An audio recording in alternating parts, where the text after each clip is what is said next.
Hello guys and welcome to the tutorial of the Breakthrough HUD. We finally released the new version of the Breakthrough HUD before today's. It's been finished, it's been added a lot of new stats, a lot of new pop-ups, and a lot of you ask me if I can make a video just to show you how the HUD works, just to guide you through the pop-ups and to explain you the placement of the stats, logic of the HUD, to make you easier to use the HUD. And I decided to make you a new tutorial step by step, going through pop-ups and try to explain you the placement of the stats and logic of the HUD, so you can have easier time to get used to HUD. Okay, trying to be really fast going through pop-ups and not gonna be going into much details. I'm just gonna try to cover everything and explain you, but to go deeply you just will need to just do a little more of the exploration of the HUD, but generally you're gonna have a good idea about where to search, what you need to know, what you need to get, which information you need. Okay, so I'm currently in the replayer. I'm using the GG pool, the same pool that I made a video about, last video about GG get hacked. I'm gonna use the same pool. We just took a random person from the pool, and I'm gonna show HUD stats on him. On the GG, the HUD is not allowed, so this is not gonna bother this random guy. So we will just use this example for this video. In the center of the screen you have it is Breakthrough HUD that is split into parts. Right part and the left part. Right part is the single raise pot, and the left part is gonna be about 3-bet pots. Okay, just one quick and really important thing. Breakthrough HUD is based on the color code, which means that every stat in the HUD is colored based on the GTO wizard frequencies and MDA, which means mass data analysis of the PokerStars regs. So any stat in the HUD and in the pop-up in game you choose, in any poker line, in any size, on any situation, you will know if your opponent is in the optimal frequencies, is he more aggressive than should be, or he's more passive. So you can adjust in any situation just by looking at colors. So when you get used to HUD, you're not even going to look at the stats number because it's not important. It's just important to know if the guy is optimal, is he more loose than he should be, or he is more tighter and passive, and you will immediately make adjustments based on colors, which is basically, by playing, you just have like a stat checker that is allowed to be played together with your HUD. So really cool feature, and I think through the pop-ups and through the main HUD, you just by colors you will be able to make sick adjustments. You will be able to change your strategy just immediately by any possible situation. Okay, so we have three colors. We have yellow, green, and red. If the color of any stat in the HUD and in the pop-up is red, it means the player is more tighter or more passive than it should be, than the GTO or average of the regs in the PokerStars pool. So whatever has more sense for that spot. So if the stat is, for example, green, it indicates the guy is more loose and more aggressive than the GTO wizard frequencies or average of the regs on the PokerStars. And if the stat is yellow, it means that he's in the optimal frequencies. But you're gonna mostly see across pop-ups that people are not in the optimal frequencies, and whenever they are not in the optimal, you will need to change your strategy. Okay, now I'm going to try to explain you the base logic of the HUD. Okay, so to me, most important thing in poker is hand range, and I wanted to know hand range of my opponents in any possible situation, because by getting this information about your opponent, how your opponent play certain part of his range, you will know his strategy. And when you will see that people, like any human being, is unbalanced and always be unbalanced in some spots. So the key thing is to attack these situations. You want to attack your opponents in situation where their range breaks, and that's the whole idea of the HUD. So based HUD is splitted into I'm going to try to be really quick here. It's splitted into certain parts of the range of your opponent. So we have a raise first. This means how much your opponent is opening from UTG, middle position, cutoff, button, and small blind. So UTG, middle position, cutoff, button, and small blind. If you hover over it, it's gonna show you the range. If you go down there, you're gonna see a bit sizings. Maybe some opponent will change. It started.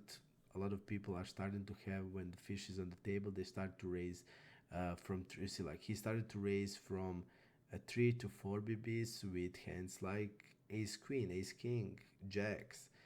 Then he also did it with 4x, probably when the fish is on the table. So it's really useful to know if he's opening from other positions, maybe different size, to see a hand range there. Just to, if you're new to hand to note, I'm going to just tell you how the hand to note works.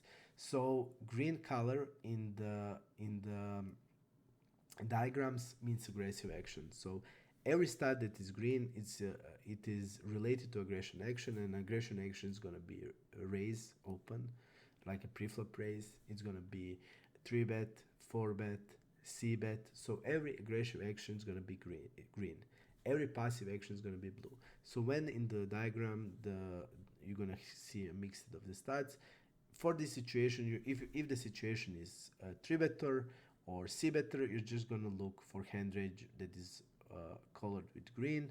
If it's passive action, for color of the 3-bet, color of the 4-bet, color of the c-bet.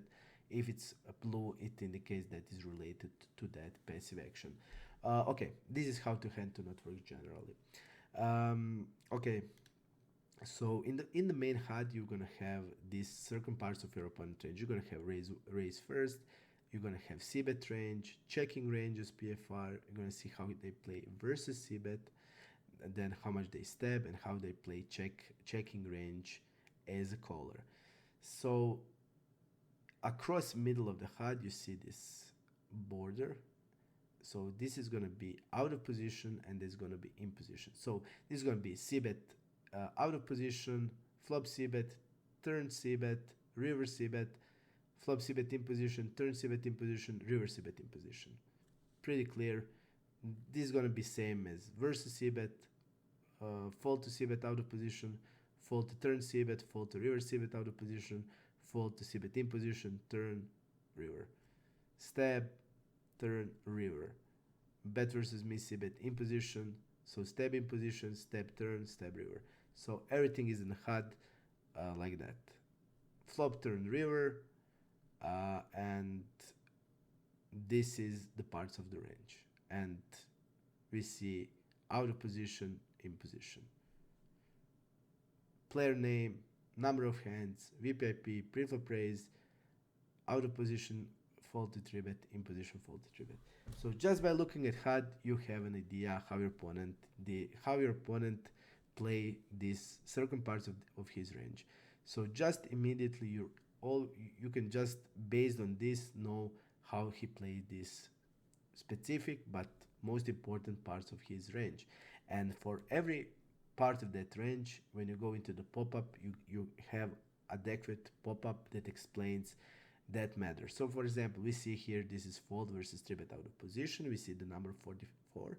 We see a green color that indicates that this player is more loose, so he's calling 3-bets more loosely. So he's calling 3-bets more wide. And if we click over it, it's going to open immediately pop-up that is connected to that stat.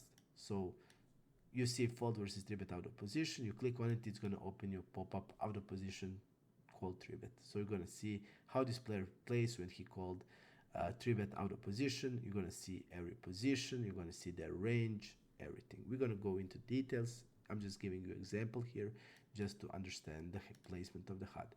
Then we have aggression frequency, and I want to share you a really cool thing that we did. We put in general across all the pop-ups. You're gonna see like these basic stats like when to showdown, one on showdown, one when so flop, and aggression frequencies flop, turn, and river. You're gonna actually see how they play it when the pot is big. So you're gonna immediately know if they change their strategy, if the pot is bigger. So we're gonna have that for one man soft flop, because you're gonna have some guys that's gonna have like 48, but when the pot is big, they're gonna have 46. So they're gonna be far less bluffing and less aggressive in the bigger pots. And then you have the aggression frequency, and the cool thing here, we put it also versus the hero. So you're gonna know how aggressive he is on the flop, turn, and river generally, but you're gonna also see how aggressive he is against you. Okay, and also when you hover any of these stats, it's gonna show you the hand range. So for example, this is c-bet, flop c-bet in position. When you hover over it, you're gonna see every bet size, you're gonna see every possible board, and you're gonna also see every possible part of his range. So for example, we see how he split his sizing. He's mostly using from 1/4 to 1/3 in position. We see that 63% of this is going to be bluffs, and we're going to see in which type of boards he's betting. So what type of board he's betting. Every possible boards are here. You're going to have paired boards, ace XX board, ace Broadway X, 3 Broadways, 2 Broadways, 2 Broadways plus low card, 2 Broadways plus low card rainbow, King XX, Queen XX, 10 XX, monotone. So every possible board is here, every possible action is also here. So you're not gonna just see a boards, you're gonna see a turns and rivers. So you're gonna see, if you hover over it, you're gonna also see how the player, for example, play when the turn is an overcard, turn is an ace, which type of hands he's double barreling, how much he's gonna bluff, which hands he's gonna bluff. So this player is gonna bet 5, 6, 7 with the queen 10, and when the turn is ace, he's gonna double barrel it. So we want to see like how he's gonna play scary card, how he's gonna play third flush, backdoor flush, paired turn when the turn is paired, when turn is a brick,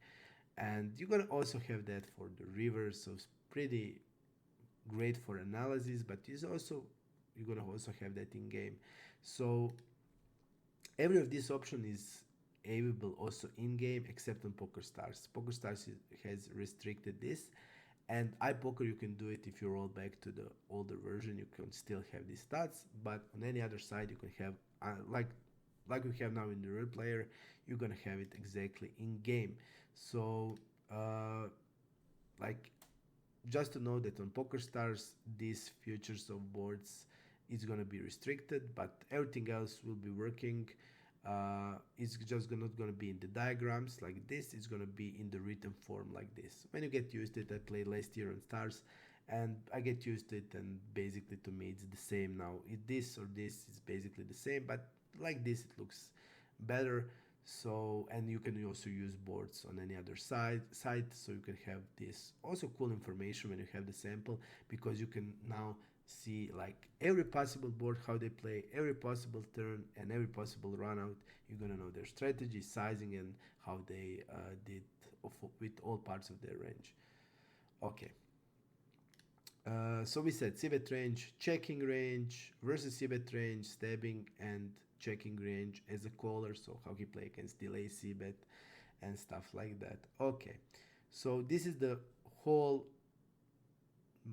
right part of the HUD. On the left part of the HUD, we have the positions. You see, like this is big blind versus small blind, big blind versus button or cutoff, big blind versus earlier middle position. You have also that for small blind, and then you have that in position versus cutoff, in position versus earlier middle position. We make it like this because the stats are basically just to give you the frame. And when you go into the pop-ups, you have it by position. So for example, we see this is how much they 3-bet in position. button versus cutoff. This is how much he 3-bets in position versus early or middle position. So this is going to be cutoff versus early, cutoff versus middle, button versus middle, and stuff like that. But when you click to it, you can also have it splitted like middle position versus early, cutoff versus early middle, button versus early middle, button versus cutoff. So you're going to have it basically better if you click into the pop-ups. It's going to be same when you go like this. When you go here, it's going to show you like every position. We did it like this in the HUD just to save space, but in the pop-up you have everything, so you just go into the pop-ups to see. Okay, so you have here is a 3-bet range for every of this position. This is a calling range. So if you hover over it again, you're gonna see, and this is where I told you about this green and the blue color. So here you see the green color is gonna show you. So you just, when you open to see how much he 3-bets big blind versus button or cutoff, 8.4%, you see immediately the color is red, so indicates he's 3-betting less than he should be. When you click over here, you go, when you hover over it, you just look for the green, because green is aggressive actions and you're looking for a 3-bet stats, so you will know how his range looks like. So his range is going to be 9s plus, some ace queen, some ace 5 suited, but you see like he's not using polar range, he's exactly using the strong linear range. So this is the 3-bet stats. So when you click over it, so this is small blind versus early, small blind versus button cutoff. It is 13, which is in the optimal frequencies. Again, you just watch for the green color, and this is how his range looks like. In this situation, the blue colored hands are the hands that he did called, because we said that green color is aggressive and the blue one is passive, and passive is calling. So he calls small blind versus button with ace 8 suited. So you see here he just only called. You see like guy opened and he only called from the small blind with these hands. So these are the 3-bet stats. These are the call stats. So this is how much he calls big blind versus small blind, how much he calls, and this line is fold versus 4-bet. So you see the stat is red. It indicates he's over folding to 4-bets. So just by looking at these colors, this guy, you're going to just 4-bet him more as a bluff because he's over folding to it. And you see that this color is green. It indicates his calling range. So his cold call range is more wider than optimal. Okay, now when we have this and we know what HUD means, now we can just go to pop-ups. So every stat in the HUD is connected to a pop-up that is regarding that stat. So let's start first with out of position 3-bet. Then we'll go through these pop-ups because they are separate, and we'll just try to go first from here. Okay, so we see that he's folding out of position for 54%. Fold to 3-bet. It's green means he's calling it out of position more wider. If we open it, we immediately go into the out of position called 3-bet pop-up. So we have here position, we have how much he folds. You see like everything is color code, everything, even aggression frequency stats. So you will immediately know is he more loose, more tighter than optimal, or is he in the optimal frequencies. These stats that are not colored are the stats that are restricted on PokerStars. Because these stats you're not going to see in game. In game on PokerStars, it's going to be just a blank. So you're not going to see this. So we didn't color code these stats, but every other stat that is not restricted on stars, it's going to be color coded. So you see like everything else is color code except these boards. And we also didn't color code it because we actually did add new boards. This is like much improved boards than it was here.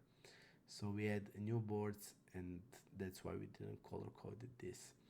Okay, but generally when you play in game, all HUD stats going to be color coded because this stats not going to be showing. So you're just going to see everything as color code, and you will immediately know in game. You will immediately know if player is in any stat optimal or not optimal. Okay. So we have positions here. We have call 3-bet range, 4-bet, fold versus 5-bet. When you just hover over it, you see like cutoff versus button, he's folding 57%, calling 30%. So when you call 3-bet 30%, call 3-bet 38.6, which is more than it should be. So when we go here, you immediately see his range.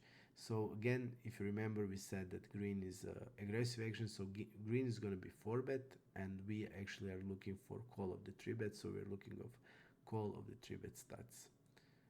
So we are looking of call of the 3-bet stats. So all of this that is blue is indicating his call range. So we see that he's calling all of these hands. Then we see a 4-bet range. Now it's going to be the same diagram, but we're only looking for, because now it's 4-bet, we're only looking green color, so we see that his range is basically bluffless. So he's only using the strongest hand, so 10s plus ace king, so we don't see the hands that he should be 4-betting out of position, like king 10 suited, king jack suited, ace 10 suited, ace jack suited, ace queen off, some king queen off and stuff like that. So you see his hand range. So then we see how much he folds, flop, turn, and river. And in every situation where I put the start fold, I also put the start call. So when you click, you see like he's folding 43 out of position, 43, 49, 46. So he's heavily overfolding the flop. So immediately when you see a green here, when you see a red color here, you immediately know he's more tighter, more passive than should be. So he's overfolding. We're gonna basically bet range against him on most of the boards. And then if you go into the call, you're gonna see which hands he called against the c-bet, how much he's floating. You see there's no trash, there's no king queen. So he's basically just floating you with equity, backdoor stuff, gotcha draws, but this guy is not gonna float you ever. And then you're gonna see also, if you're gonna have stats, you're gonna have for all the possible boards. So you're gonna see how much he calls on. For example, what he's calling on the paired board, or like 6-6-7, 7-7 queen, what he's calling you with. So you can see he only floated ace queen and ace king on this paired board. So this guy is pretty straightforward and overfolding flops. So against on across all of the boards, like you see, he's basically overfolding, and you see that he's not floating you with wide, only equity and really strong ace highs. You have that same for turn and the river, and you have also same for every possible size. So you see the range on any size, any board, and it's pretty easy like that to exactly know which hands they're gonna hold when you call you the flop or turn or river. Okay, so this is this general stuff. Then we have a stabbing range, so how much he bet versus missed c-bet on turn, river. When you click over it, you will see a hand range, so pretty easy. You will see which hands are stabbing. We're gonna see check raise, so we have check raise, flop, turn, and river. One on showdowns with it, and then we see how he plays. So check raise and a fold, check raise and a call. So every possible line after a check raise, you're gonna see a hand range here. So we're gonna see a check raise, flop, and bet. So when this guy check raise, flop, and bet, you can fold everything. He's just nuts. Check raise, flop, bet, bet. So check raise, flop, bet, and check.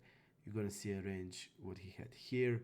So here he check raise you with full house, but unfortunately for him on the river, it goes one ace, and his full house now is not good.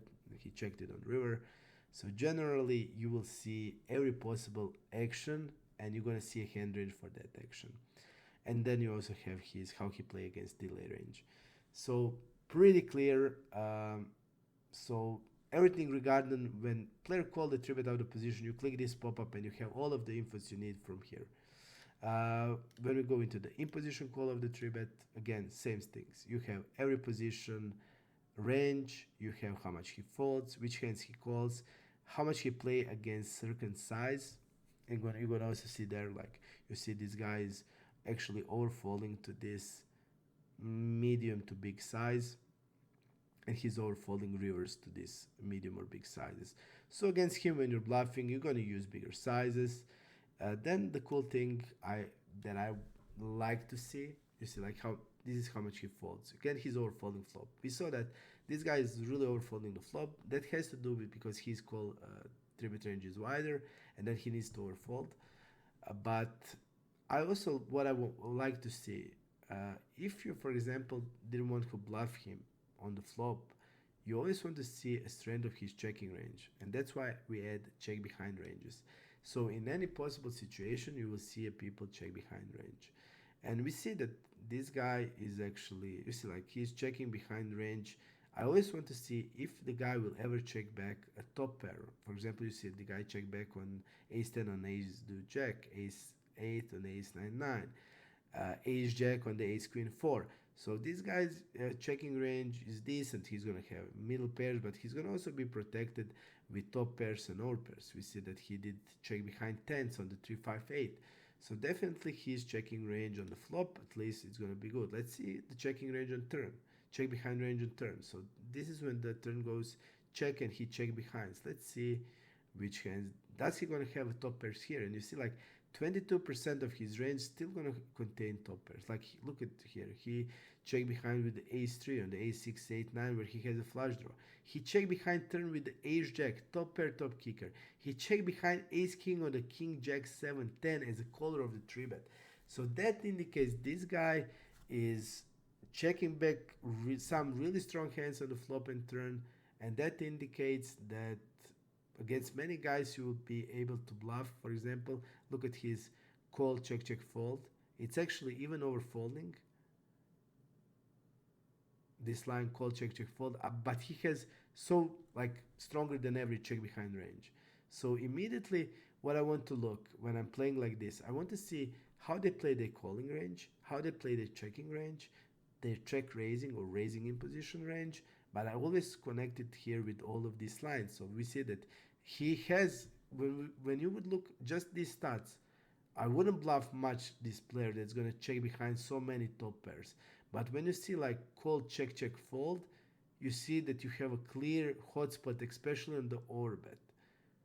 And you see like he's overfolding. His range is a lot stronger than average and he's still overfolding. That indicates that he is still don't know how to play his checking range and how much he needs to defend out of this strong check range in these lines that are actually really bluffed lines. So here in every stats when I put a fold, I also put a click a call. I want to see like what hands did he call check check call. So he called check check call with pocket queens, really strong hand, two pair, really strong hand, and he bluff catch against 1/3 with ace queen. So this guy is actually all folding a lot in this line. So whenever it's broken line against him, I would bluff a lot more than I should be bluffing, just to say it like that. We see his raising range in position is, you see immediately it's red. It indicates he's more passive, more tighter. He's not raising in position like he should be. But he is raising turns without any bluffs, actually. So when he raises your turn, you can just fold if you don't have value because he's going to be at least top pair king queen on a queen 6 9 5 so super strong range. And again, you have always against the raise, you have raise flop and bet, raise flop and bet. So you're going to see always what he has, raise flop and check. So he raised flop with the bluff like 7s 3s, but he immediately did check behind turns. So this is the stuff that I'm always interesting, because if you would see just this stat, it doesn't say much, but when you go into the continuing line and when you see a hand range and you see a continuing line, then you have a better idea, because just by looking at these stats, you see like the guy is raising you 5.2, which is less than GTO, so he's raising you less than optimal, so he should be more tighter. But when you go into it, you actually see that a lot of his range are bluffs. But the cool thing is when you go raise flop and bet, he's not betting any of these bluffs and he's checking back all of them.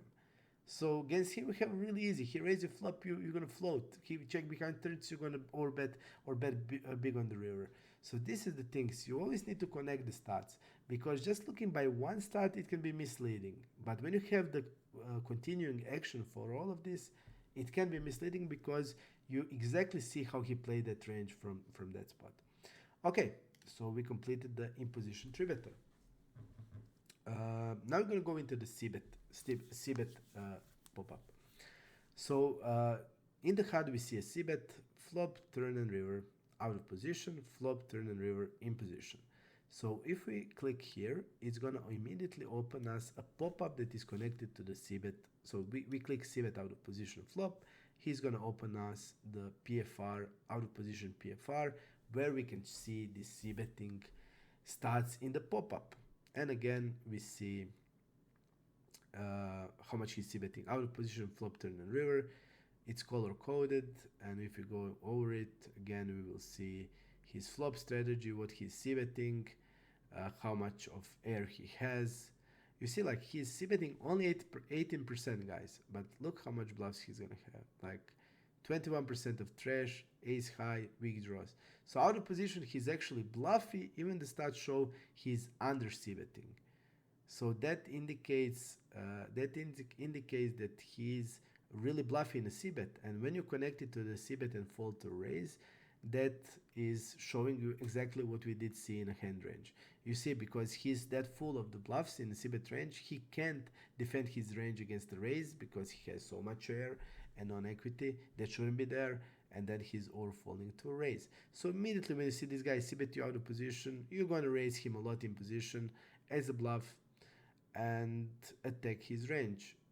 He's also double barreling in the optimal frequencies, but still is kind of bluffy, and that indicates that he's falling at turn 83%. So definitely important things. Here you have also every possible sizes, and you're gonna see also is he optimal or balancing these sizes. Then you see how he play his checking range, delay c-bet range. So this is his delay c-bet. We see actually that his delay c-bet is kind of strong. So this guy is using strategy. I'm gonna c-bet a low but a lot of bluffs, and my checking range is gonna be a lot of strong hands. You see, like, his delay c-bet range, no trash, no many ace highs, just equity and value hands. Okay, here we have his check raising range, out of position, check raise as the PFR. So we're going to see which hands. We see 11. We still see that he is under check raising as the PFR, but most of his range is equity heavy. And then we also see his like check folding range, how much he check folds, flop, turn and river, check raise, flop, turn and river, check raise trend. We see his check call range, so out of position when he's checking, what hands he's check calling. Do we see some over pairs, top pairs? So like we said, he's c-betting a lot of junk, but he's check calling a lot of top pairs, over pairs, good hands. So generally you see that he's unbalanced out of position, and there's many hotspots you can take. First, you can take his c-bet range, then you need to respect his checking range because a lot of strong hands are here. His check raising range is lower, but also on the stronger note. So again, HUD out of position PFR, you have c-bet stats, delay stats, how he play his checking range, how much he check raises, how he play after a check raise. So here is like skip and check raise. So we're going to see check raise and bet, check raise and bet, bet. So everything's going to be here. We see here how much he check raises 11 flop, and then we're going to see how much he check raise bet turn. Continuing, okay, we see still some gunshots and draws, but mainly value, and how much he check raise bet bet, and it's going to be mostly value. He only had one time trash. So basically you're gonna have like all possible lines out of position. So every possible line is here, every possible size is here. If you go into the pop-up, you even have more details with the sizes. Here you have across 3 sizes. If you go into the pop-up, it's gonna be across 5 sizes. So basically what everything you need is here. When you go with the check raise, you also have check raising by sizes. If he's using the multiple sizings as a check raise, maybe he's going to check raise you really big. You want to see that which hands he has. For example, this guy check raise big with you see, like, he's check raising 3.5 to 4.5 with value, but when he had a bluff and he actually had a combo draw. Okay, 67% weak, but actually that's combo draw. So Whenever he used the big size, he had a combo draw, and value was in the smaller sizes. So everything you need from out of position is in this pop-up.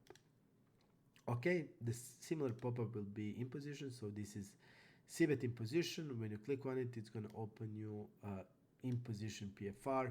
So it's logical. You are looking CBET flop. You open, you're going to see how much the guy CBET flop, and everything regarding to that line is in this pop-up. Here we actually did put button versus big blind divided. So this is the total in position PFR, how he played totally, but we did divide it on button versus big blind and button versus small blind, just because the strategy is different, because against when you're UTG or middle position, the ranges are more narrow. So we want to see how they play when it's button versus big blind, because the ranges are the widest, and then you're going to also, if people have, and still people have a lot of small blind calling ranges, you want to see how they play button versus against the small blind. So like I said, here you go, and then you see their complete strategy as in position PFR.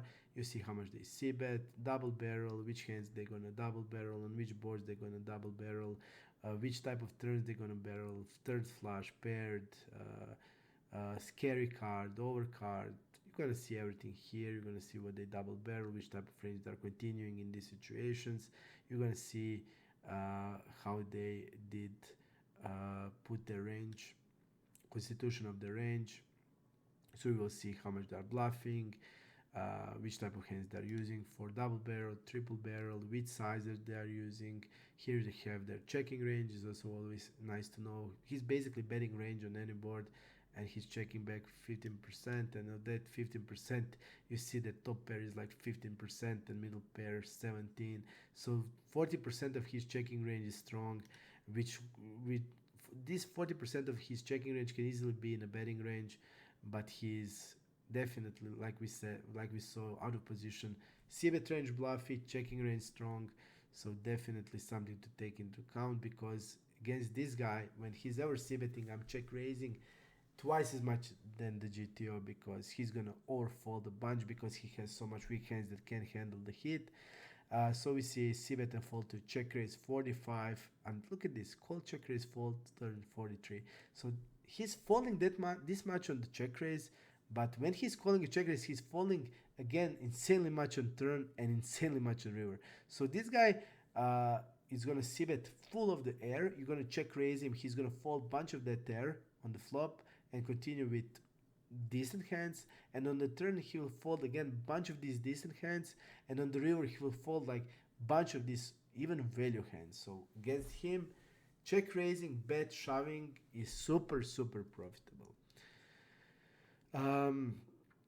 Then we also have a really nice thing that I want to see, like you check raise the guy, and I always want to see, like, if I want to go for that double check raise. So you have stats here that's saying call check raise bet turn, call check raise check turn. I always look at these stats because they're insanely valuable. You're gonna have guys that's gonna call your check raise and stab everything on turn when you check. Against them, you always want to go with double check raise immediately. Then you're gonna have guys that gonna check. They're gonna call a check raise, but they're gonna check a lot of top pairs, a lot of over pairs, because they're afraid, but they will stab some trashy bluffs. You want to identify these guys also. So let's see which type of guy is this. Call check raise bet turn 34%. Okay, we see that this guy is the guy when he call your check raise and bet turn, he's gonna be mostly like 80% in a strong top pair plus. A call check raise check turn. Let's see if he's gonna have. Is he gonna have in this situation some? Yeah. This is like when he checks, he doesn't have that much of this region, so he's gonna be mostly kept to the middle pair plus. So against him, when he's check backing the turn, when he called check raise and turn goes check, I would against him always go into when I'm bluffing into the, and with my value I would just go Overbet jam river, or like big Overbets like 2x at least, because he is capping himself a lot not having any slow plays. We didn't see any trips plus in the range that check backs the turn. So he's never slow playing, and he's gonna have rarely a top pair, and it's mostly gonna be middle pair down, middle pair and lower. So against him, definitely attack these spots. So you see, like even from this few things, we get some really good infos about his strategy and how we can exploit that. And also the cool thing is that I want to see, like there's the people today games, like whole meta is somehow fast playing. Uh, Introducing these orbits in the lately, people are starting to get so greedy, and because their orbit range is like they are so greedy that whenever they have a value hand, they want to orbit, and that's completely wrong strategy because on some boards you don't want to orbit, on some boards you do, but on even on many boards you still want to have the normal size, and especially on river, people are so greedy and going with the orbits, they are unprotected a lot. So definitely, what you want to always look is how much they are overbetting turn. You see, this guy is overbetting 8.9 turn, and but you see he's bluff heavy in the orbit in position on turn. Let's go into the river and see. On the river, you see like look at this, like his normal sizes don't so this until 60% he basically doesn't even use in position, so he's just starting from 60%, and we see like all of the straight sets trips, it's in the orbit section. 80% he never almost uses, so he split it between 3 quarters and basically orbit, and you see like how much of the orbit, I mean still two value heavy orbit basically, but generally this guy is somehow that greedy type that's gonna be overbetting a lot on the rivers with value 120% plus. Okay, I want to also tell you here about cbet and the tribet. So whenever you check raise a guy today, they over tribet with their value. So you see even this guy cbet and the tribet, he one time had a bluff, and every like 91% of this is value when he just go king queen, ace queen on queen 6-7, king queen on a queen 6-9. Immediately, so you check raise him on jack a3, he immediately 3 bets with queens. Queen 4-3, you check raising him, he needs to call mostly aces, he's gonna 3-bet aces. So whenever you see this is the reason, like only this is the reason why he is overfolding this, because his calling range of a check raise is much weaker because he fast play a lot of over pairs, 2 pair plus immediately on the flop. So definitely you always want to, like whenever I'm going, I'm always looking everything together, put together, so I can have really good strategy against him. So here we have every part of the range, every part of the tree. You see the continuing line, and basically you have the whole story. And whenever we see like this is like versus step, we see like skip, cbet, and call. You're gonna see which hands they call step on turns, skip, cbet, and raise. Maybe what they raise a turn. Are they raising river as a bluff? You see this guy actually he didn't bet turn, and against the step he raised as a bluff. It's gonna probably be mostly against block bets on the river. See, it's mostly block bets that he did raise as a bluff.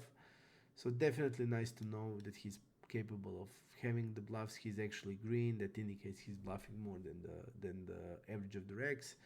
And then you always have this like check, check, check, fold, check, check, check, call to see in this broken line which hands he's defending this lines with. So do you have a profitable bluff or not? Okay, so just to go again, if you click button versus big blind, you're gonna have that exactly the same for button versus big blind. So only for these two positions. So it's always good to go into the when the ranges are widest, because this is the situation which is most important to you. Ranges are wide, so room for exploit is much bigger. So we have everything also there for these positions. Okay, So we saw now how he play as a c-better out of position, c-better in position. We saw pop-up. Now let's quickly go into that situation when he is the caller of the c-bet. So we see versus c-bet, fold versus c-bet out of position 40, 49 fold on turn, out of position 60 on the river, and this is in position. So whenever we click here, we immediately opens you out of position caller pop-up. So we had here situation when our opponent is preflop raiser. Now we have a situation when he is a preflop caller, and we stat is showing you fold versus c-bet out of position. And when you click on the stat, it opens your pop-up regarding that stat. So you immediately get a pop-up that is connected to here.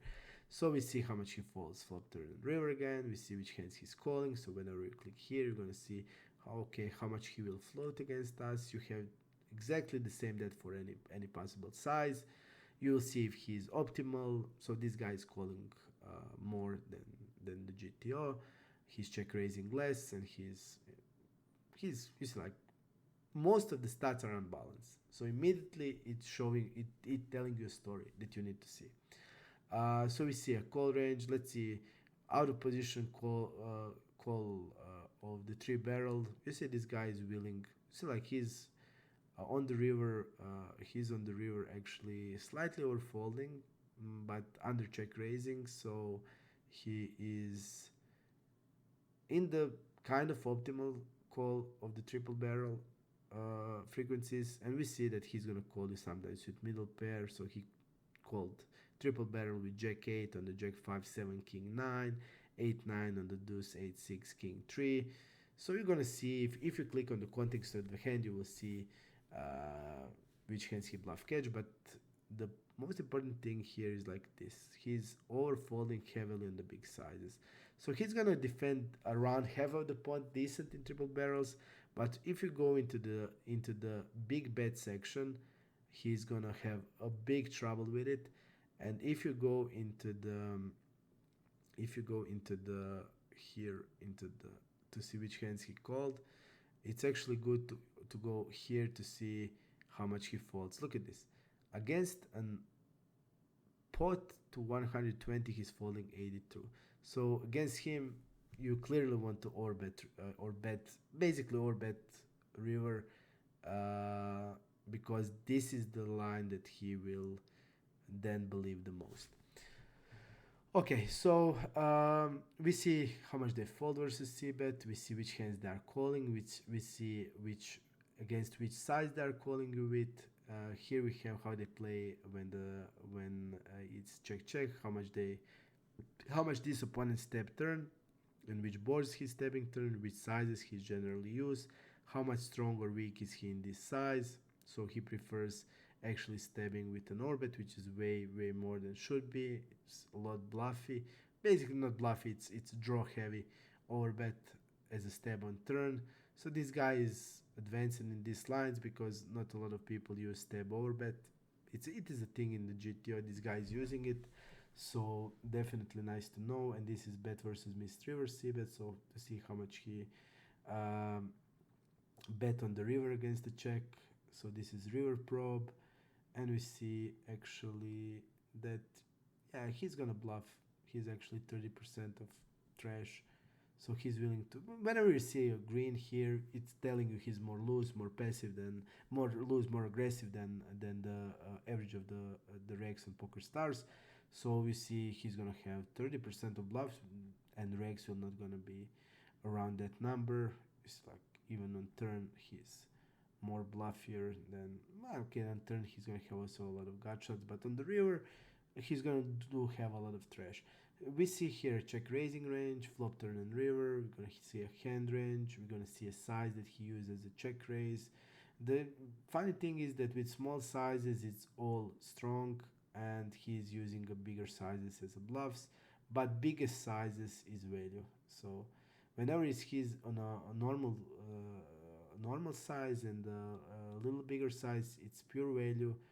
Small size is pure value, but his biggest size next to a biggest size is bluffy. Okay, then we see how he continues to play his check raise and fold, check raise and call.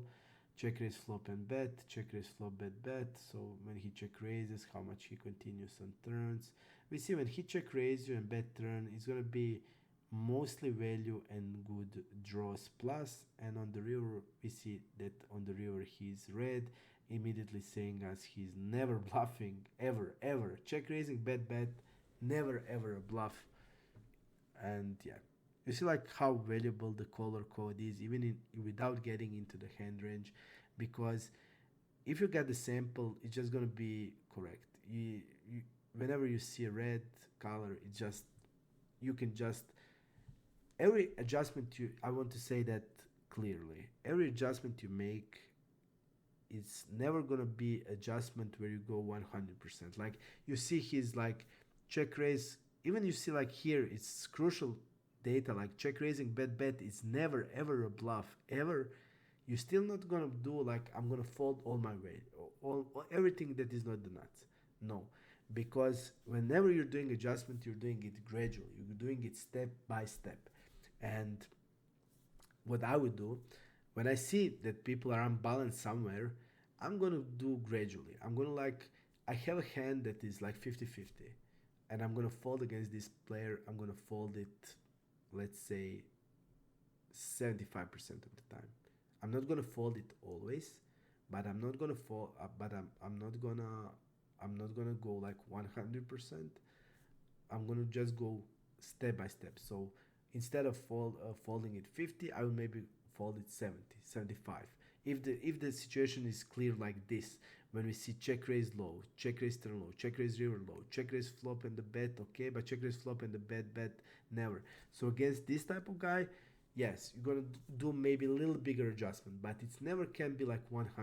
If the hand is like calling sometimes, folding sometimes, you just can't go and like say, okay, I'm just gonna fold it always. But you can fold it more than 50%. You're gonna fold it more often than you should be folding it.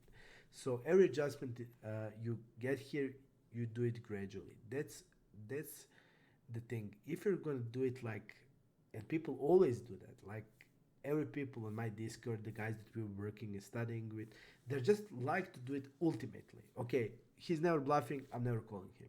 No, go step by step, because by going step by step, you can never ever be. Just let me quickly repair my mic. If you're going step by step, you can never ever be so far so far off. So if you're doing step by step, he can change something to get you crushed. But if you, for example, go and make ultimate adjustment, for example, he's never bluffing. You see like here, check raise flop bet bet. He's never ever bluffing. I'm gonna fold all my value. What if he says, okay, I'm just gonna bluff this time, and again he folded, maybe I'm just gonna bluff him again? Then the problem can start, because this super adjustment can just super insanely get back at your head. So don't do that. Okay, so we see here as output. Let's go now back into it, and just to say, like here again we did split it by position. So we're going to have big blind versus button, small blind versus button, and this is going to be a fish pop-up.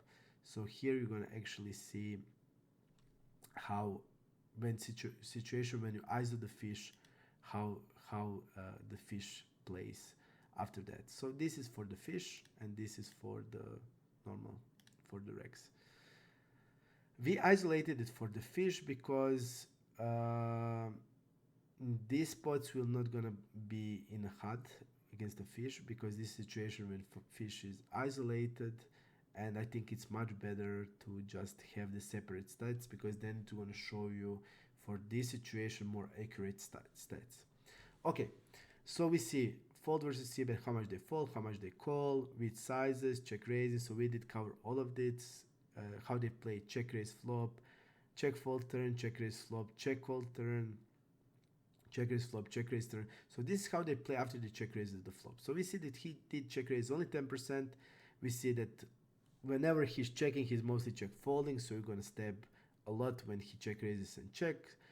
And we see actually that when he's check raising and check calling, a lot of hands that, okay, so he hit at the middle pair, he had top pair, now has a draw, so he's checking it. So basically we see that, and now he had king queen check raising on the flop. When you call, he's now suddenly not sure if his hand is strong enough to go on turns. So we see that this guy is pretty cautious in his check raising range. He's super polar when he check raises and bet turns, so he's again saying, because he's gonna check a lot on the turn hands like king queen, which is a clear bet on turn. He's checking that because he's not sure that he can play with one pair for stacks. So generally you can immediately take advantage of that. We see he's check raising and check, how it generally looks like. You want to see if he's gonna have a slow play ever. So let's see here what happened. So here he had a straight, but unfortunately for him, the pair board, the board paired, and now he's not safe with that straight to play for stacks. So definitely really valuable inputs you can get. Check raise, check check, bet 62, and it's bluff heavy. So in this line, when he check raises, the turns go check check, he's actually bluffing this line. On the river, you see he's a lot more bluffy than optimal. Then you have check raise turn and bet river. You see 0 bluffs on river, 0 bluffs, 0. So really nice to know that. And this is how he play his delay range. So how he play versus delay c-bet, and then how he play the river after that. We also have that for not to get again in the same spot. So this is just isolated for these positions, and this is versus the fish. So this situation when fish limped and then called a raise, how the fish plays, which hands the fish will call in this situation. We don't have stat because this player is not a fish. He didn't limp. He limped 0.1, so it happened maybe randomly click button or something like that. But generally, against the fish, you will have data, how much they fish called limp, how much they limp, how much they called raise, and how they play their range post flop after that. So this is the pop-up for the fish. Okay, then immediately let's go into the, so this is fold versus c-bet in position, 25%. And then immediately it opens you in position caller pop-up, where you see how much he folds in position, how much he folds to double barrel, triple barrel, which hands he's calling in position, to a flop c-bet. You see this guy is not going to float you with anything, it's pure value. Raise c-bet, turn, river, check behind ranges, check behind turn ranges. It's like this guy is checking behind turn with 2 pairs, top pairs, middle pairs in position. Check behind of the river. I always wanted to put this really interesting stat. Like, why is this stat interesting? Because so this is in position caller, for example. So this is when a player is called preflop and he's in position, and these are the positions. So middle position versus early, cutoff versus early, bottom versus early, bottom versus middle, bottom versus cutoff. So this is this situation. Small blind versus big blind is isolated from this. So this is strictly other positions, because big blind versus small blind play completely different strategy, and we have that covered in the small blind versus big blind pop-up that I'm gonna actually do immediately after this. So we see how he play in position, and it's nice to see check behind range on the river, because you want to see, for example, you see like this guy didn't value bet queen 9 on the river here. When he called flop, called turn, he didn't felt that queen can be value better on the river. That's good to know their check behind ranges, because generally you want to have an idea how thinly player will value bet. So that's really important, because you're gonna have guys that are gonna be bet versus miss c-bet 60% on river, but when you see the check behind range, you're gonna see that there's some checking a lot of top pairs, because they are not sure if they can value bet it. And immediately when you see something like that, you know that something is off and they are probably over bluffing and checking behind hands that are clearly a value bet, but they don't feel comfortable value bet them. Okay, so then you have raise c-bet turn, then raise c-bet and raise flop and bet turn. You see a hand range from all of this. raise flop bet, raise flop and a check, raise. So every possible line he is here, and every possible broken line and how he play after that broken line is here. And that's really crucial because across this line you will see where their range breaks and where you can attack these situations. Um, this guy generally has really low call preflop stats, so he's rarely calling.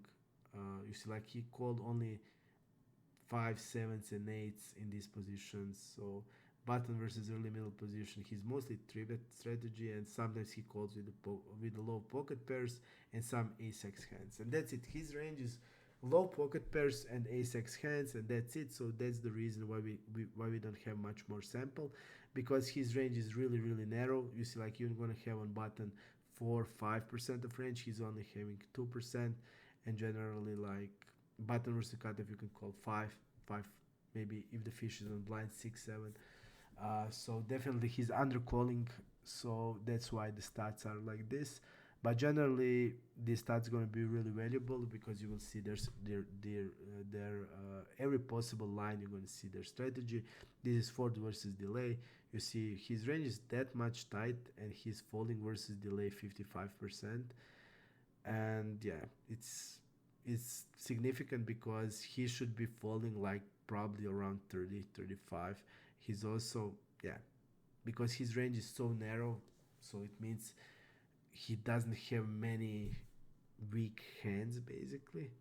Because if you're gonna have pairs and ace highs, with ace highs you're gonna catch something, and still some ace highs need to be defended against check and delay c-bet. So he's gonna have a pair or an ace high on delay, and he's still falling 55% of the range. And then you're gonna see all of these broken lines. So how much he check call fold, check call call, which hands he did check call call. Okay, so he defended 6-6, so 9-5-7 check check. Turn is a king. Guy delay c-bet he calls, and he calls small bet on the river block bet. Definitely see the guys on in these lines. He's really, I would be gladly playing him in these lines and or bluff him a lot because he's not defending these lines very well, and especially like we saw if we are using bigger sizes. Okay, we have that same fish pop-up here for when you have a fish and fish did a limp, you isolated and fish called. Then you have all of these stats: how much he how much he limps, how much he fold to raise, call to raise, three bet to raise, and how he play post flop. So this is for fish. When fish limps and you isolated, you want to see how fish played that range that call an ISO, and how he played that range post flop. And you have all of this here in this pop-up. So this is only for fish because you will see their post flop start, and this is far more accurate than if you're gonna have that in the, for example, in position caller, because you want to see not how they play calling range. You want to see how they play their limping range. And if you mix these stats together, then you're not going to have the accurate numbers and accurate strategy.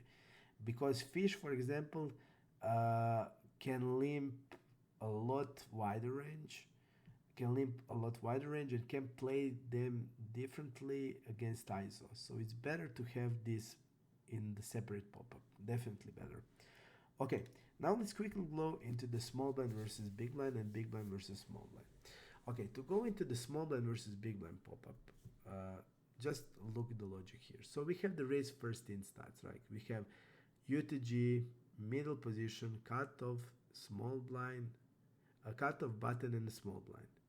Right, so when you click next to a small blind, it's going to open you next to a small blind versus big, next to a small blind raise first in, you click and it's going to open you small blind versus big blind pop-up.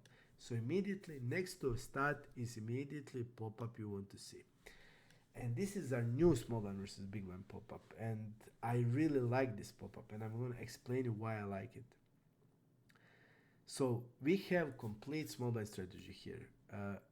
Across here you see every possible small blind versus big blind situation. You have single raise pot, 3-bet pot, 4-bet pot, limp call versus ISO, and limp 3-bet.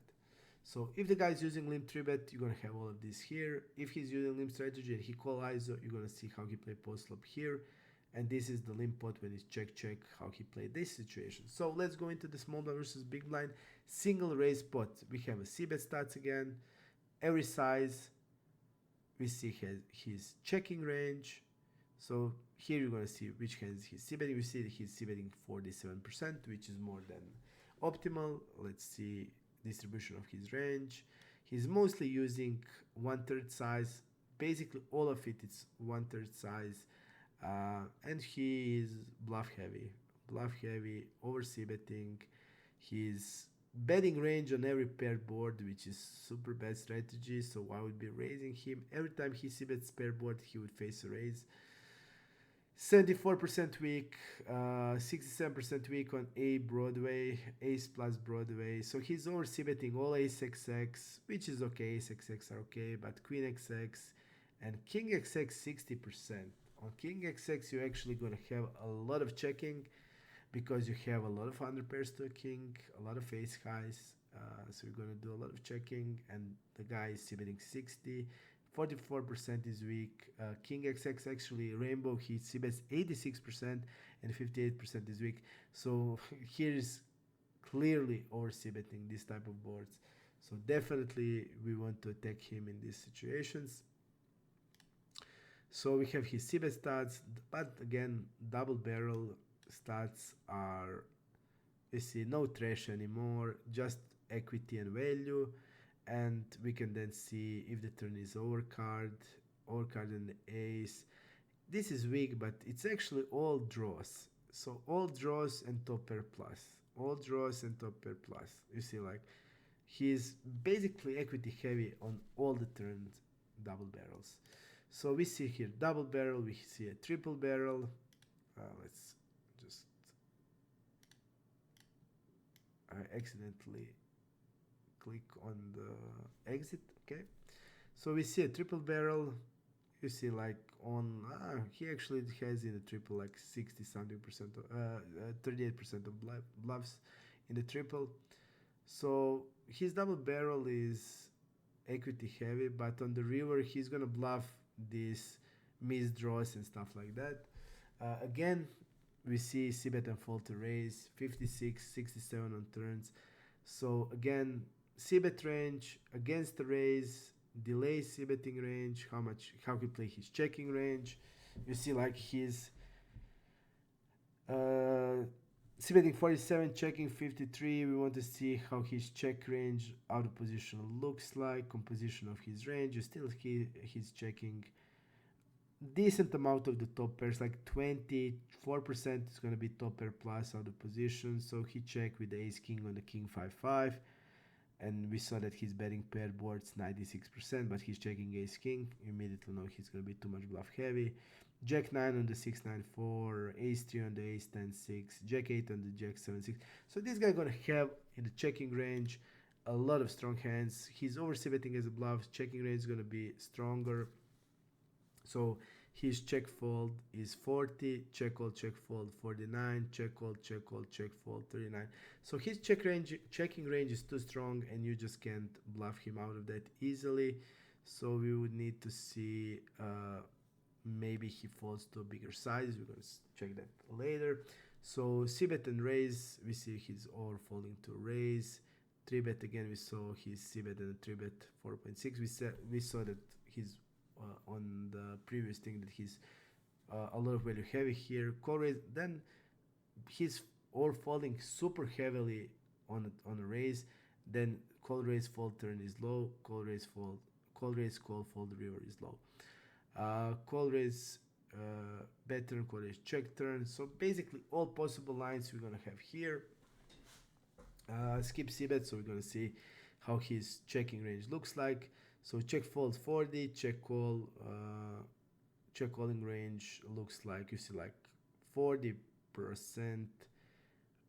41% guys of his check calling range is top pair plus, and like 30% is the middle pair. So just think how strong his checking range is.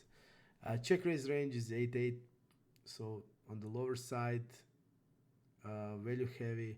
check raise turn, super value heavy. So generally we see his checking range is strong, and that's why he doesn't fold turns or rivers. And I want to see like how much he's gonna fold, even on the like huge overbets. He's not overfolding because he's just gonna have so much like these top pair hands that he's not gonna be willing to fold. But we have check fold turn. So after he c-bet and checking turn hotspot, you can bet any two cards. He's not playing good. He's checking turn range and checking river range. So definitely a thing where you can exploit him. Check, check, check, fold 49. He's in the optimal state. And he's also calling this line on the river. So you see check, check, check, fold, check, check, check, call 50, but he's not folding river enough. So he's check folding only 41%. So that indicates he's actually not believing this line. Let's see which hands he did call. Oh, he's actually defending this really, let's say, lower portion of his range good. So this situation where he check the flop, check all the turn, and he's willing to check all the river with the ace highs and like complete king highs on these runouts. So definitely something cool to take. Okay, then we see after check raise how he played. Check raise and the bet, we see check raise is only 8%, check raise and the bet 67, and again 0 bluffs, like we saw in the previous when he check raised and out of position. So this guy, when check raises, you see immediately it's red, you immediately know it's tight, and then he's barreling it with only strong hands basically. Okay, so this is small blind versus big blind single raise pot. You immediately have small blind versus big blind 3-bet pot. So this situation where small blind open, big blind 3-bet, small blind called 3-bet, and then when it's that, we made completely separate pop-up for this, because this is something where the ranges are the widest and you want to see. So definitely you see how much he folds to c-bet, which hands he's calling here, against which size, steps, check raising. So all of that for 3-bet pots. Again, you're gonna have boards, you're gonna have distribution of the range, you're gonna have check raise and bet, check raise and bet. So you're gonna have following action in this situation, how much he bets river, which hands he's checking here. Then if the line is broken, check raise, check bet. So every possible line is here regarding check raise. Every possible line is here. You're gonna know, and how he play against delay range, and how he plays rivers after that delay range. Then you have it as a 4-better also, limp pots, limp 3-bet. So we're gonna see whichever strategy he's playing, we're gonna have stats. We don't have stats because this guy is not playing limp 3-bet, limp core, or limp pot. He's basically not limping at all.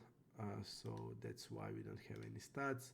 But you're gonna have for the guys a lot of you said that you faced some strategy which is advanced limp 3-bet strategy, and here you're gonna have it's for the guys on the higher limits, because people there are implementing this limp 3-bet strategy. So we add that so you can have it for here. So all of these you just go over these pop-ups into pop-ups, and you're gonna have these informations and all this color code. So you immediately it's like most of the stats are green or red. So immediately it gives you a place for adjustment.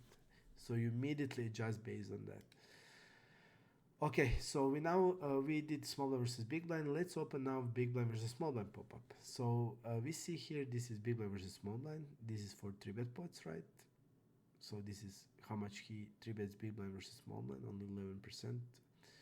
And here is calling range, big blind versus small blind. So if you click here, it's gonna open your big blind versus small blind pop-up, which is logical. If you see this is call big blind versus small blind, call range. If you open it, it's gonna open your pop-up connected to that stat. So again, we have big blind versus small blind pop-up, and then we have a caller, 3-bet as raiser, 4-bet as caller, limp pot, single raise pot after ISO, and versus limp 3-bet, how he play versus the limp 3-bet. You see this guy even didn't face on the GG this strategy. He was like only 1 time or 2 times he faced a limp 3-bet, actually 3 times, and he folded 2 out of 3 times. so he didn't face that strategy on the GG. Okay, so we have here as a caller. Again, like everything is pretty similar because this is what you need. Big blind versus small blind, you have here how much he calls. You see a number 48, so he's calling 48% of the range, 3-betting only 11%. So this is fold versus 4-bet and 5-bet range. And this is versus ISO. So if the ISO is happening, you're going to see also how he played these ranges. Then we see how much he folds. You see he's all folding a flop substantially. You can see which hands he's calling. He's under raising in position on big blind versus small blind. So let's see his calling range, how it looks like on these boards. And we see distribution of his range. In range, a lot of top pairs. So he's not raising, but we don't see many trips, sets, straights. So it means that he's going to be pretty capped when he's calling his c-bet to basically mostly a top pair. And then we see call turn c-bet. We have a boards, we have a different, when you see a letter T, it indicates the turn action. So you're gonna see like every possible turn action: overcard, overcard as the ace, overcard third flush, overcard Broadway, low card third flush, backdoor draw, paired and flush. So every possible situation you will be able to see it. Okay, so you have a call c-bet, call flop, call turn, call river. So you're gonna see which hands he calls a triple barrel, how much he will be willing to call these lower hands. Then we see his checking range. Let's see which hands he check behind. Probably knowing him, we're gonna see at least 15% of top pairs, 10% of top pairs. It's still a lot more than it should be. So this guy's gonna be checking a lot of top pairs. This is big blind versus small blind. He's checking queen 8 on the 8-3-4. He's checking jack 6, jack 8-8. He's checking queen 5, queen 7-3, ace deuce, which is okay. You see, like he's king 9 on a king deuce 5. So this guy is going to be in a checking range a lot stronger than average. Let's see check behind turn range to see his check behind. Again, a lot of 90% of top pairs. So this guy is just too cautious with his checking, and his checking range in every spot that we're going through is really strong.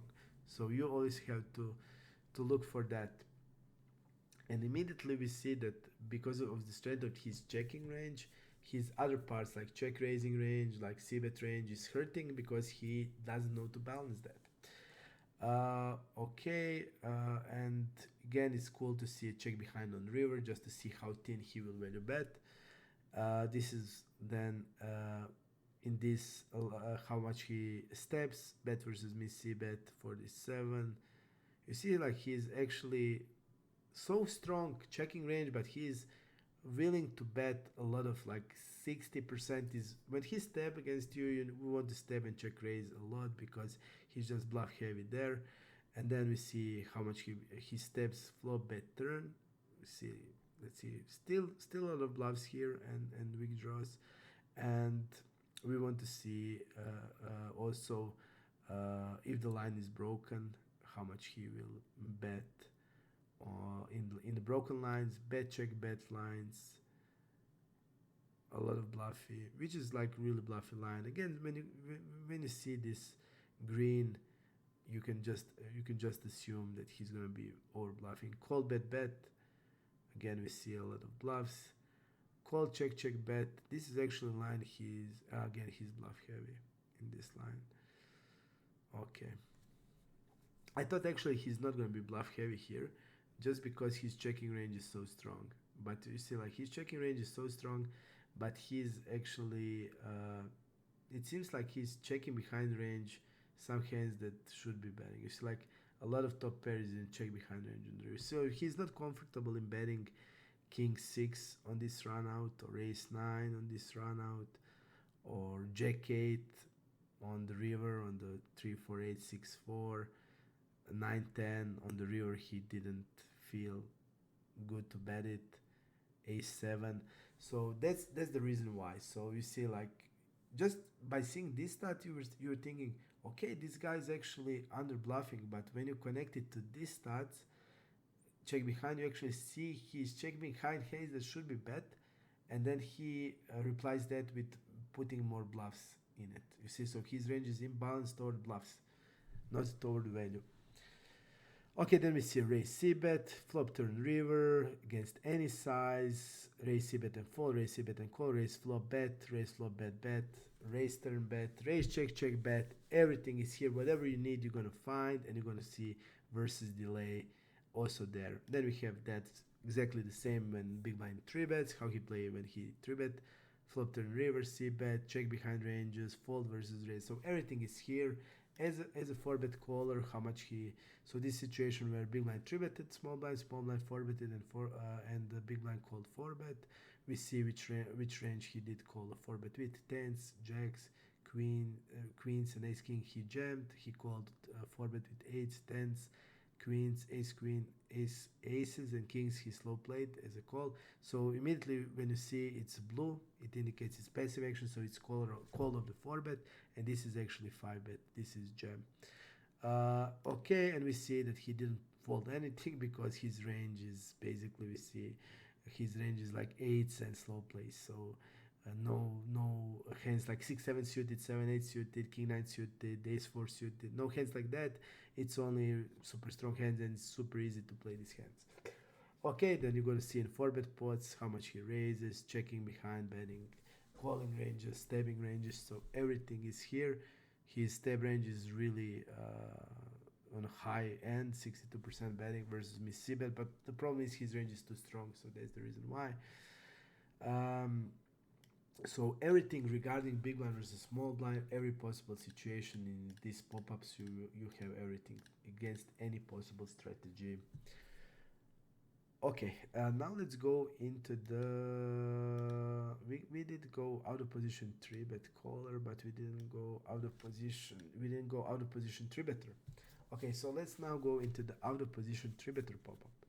So, like I said on the beginning, this is 3-bet, basically 3-bet part of the HUD. We're going to see everything about 3-bet. So we have positions.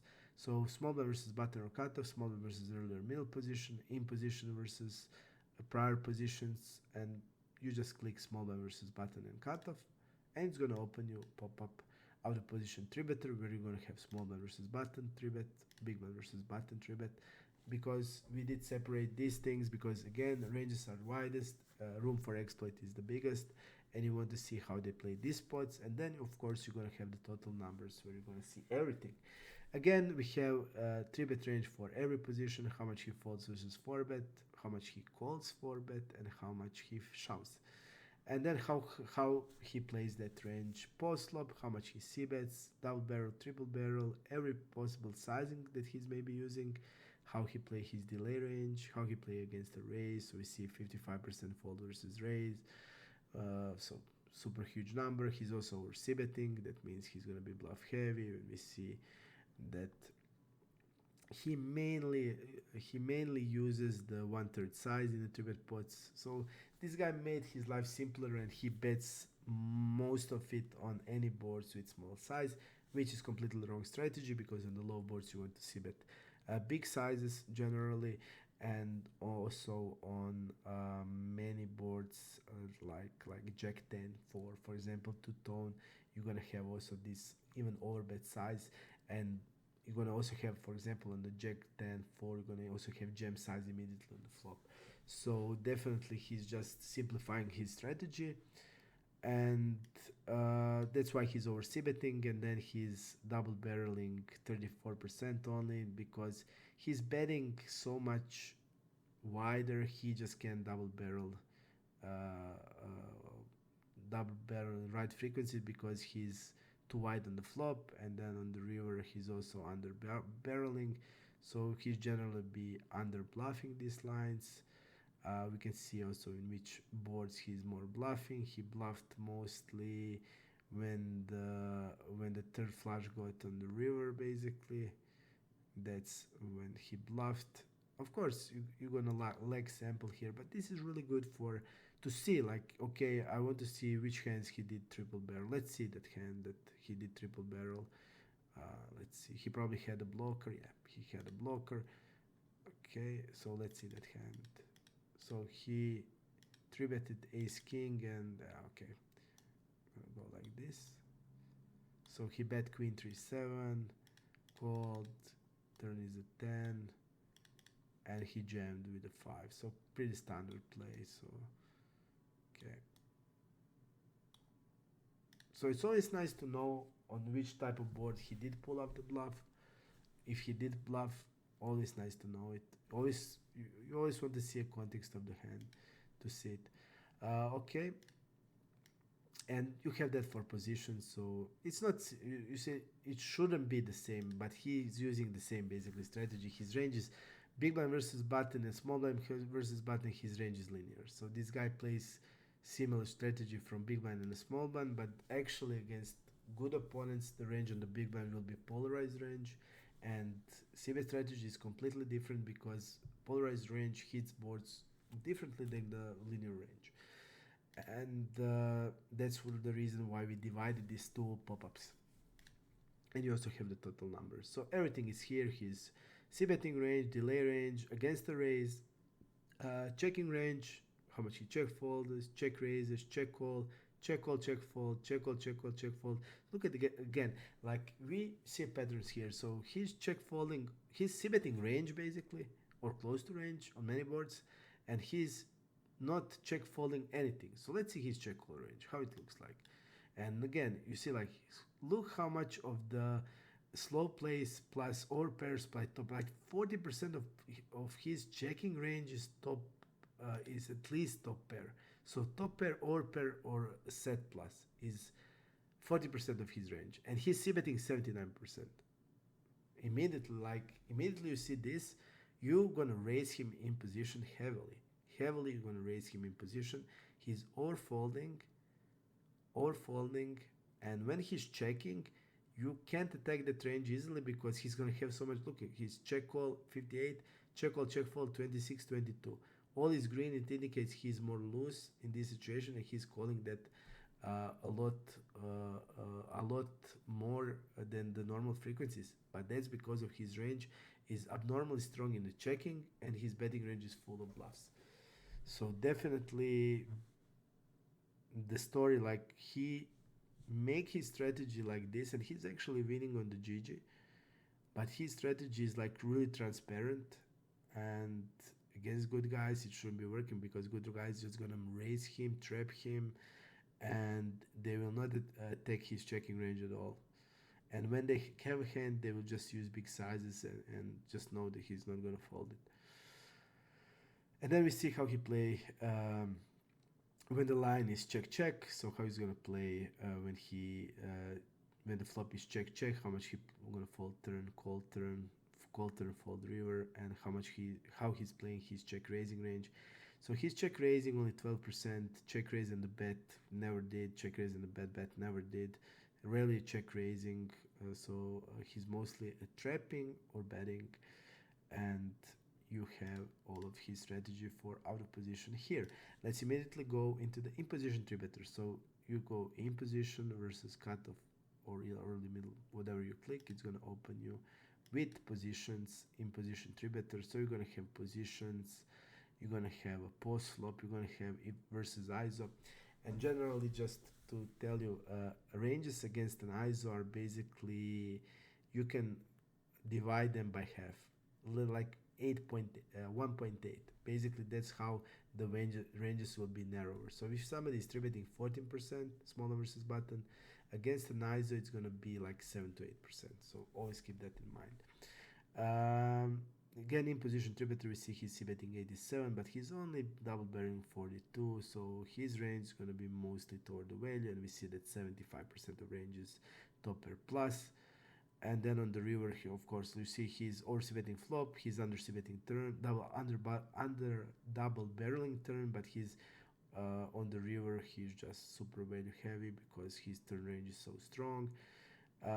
We see here sizes that he used. We see here his checking range.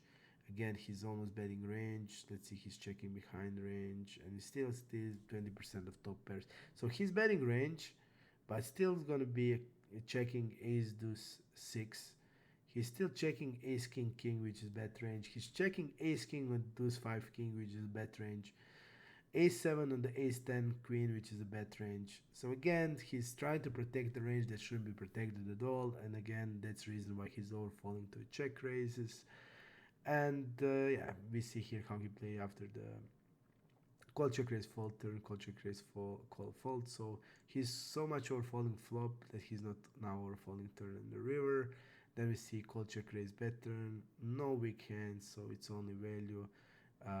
And yeah, you have everything you need for in position 3 better. You have ranges, you have how they play post flop, you have delay range, checking range against the check raise, and versus stab. So we see everything. If you click big blind versus small blind, it's going to open you immediately big blind versus small blind pop up here. And this line is fold versus 4 bet. So this line is going to be fold versus 4 bet.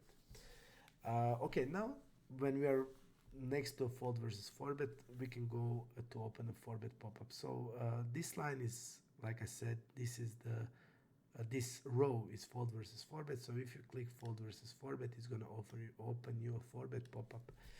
So here you have a 4 bet pop up, pretty detailed pop up, because I actually think there's a lot of value in it, because people play 4 bet pots a lot different than GTO.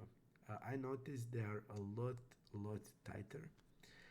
They are not willing to stack off that insanely like they should be, and they are basically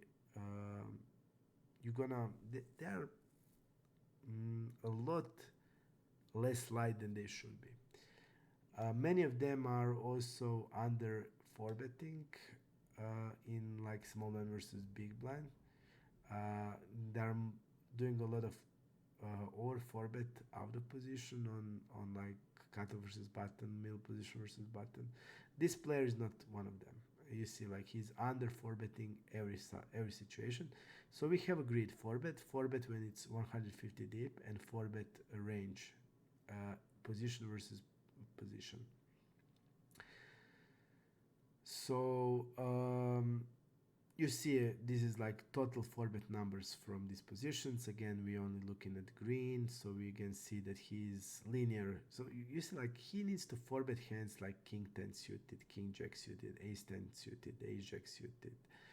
But he's just using like ace queen off, some king queen off, but he's just going linearly without these hands that should be there in 4 bet. So he's like having just clear value hands, and that's it. Like no bluffing range at all, so just clear value hands. He's gonna be kept on many boards. That's also a thing.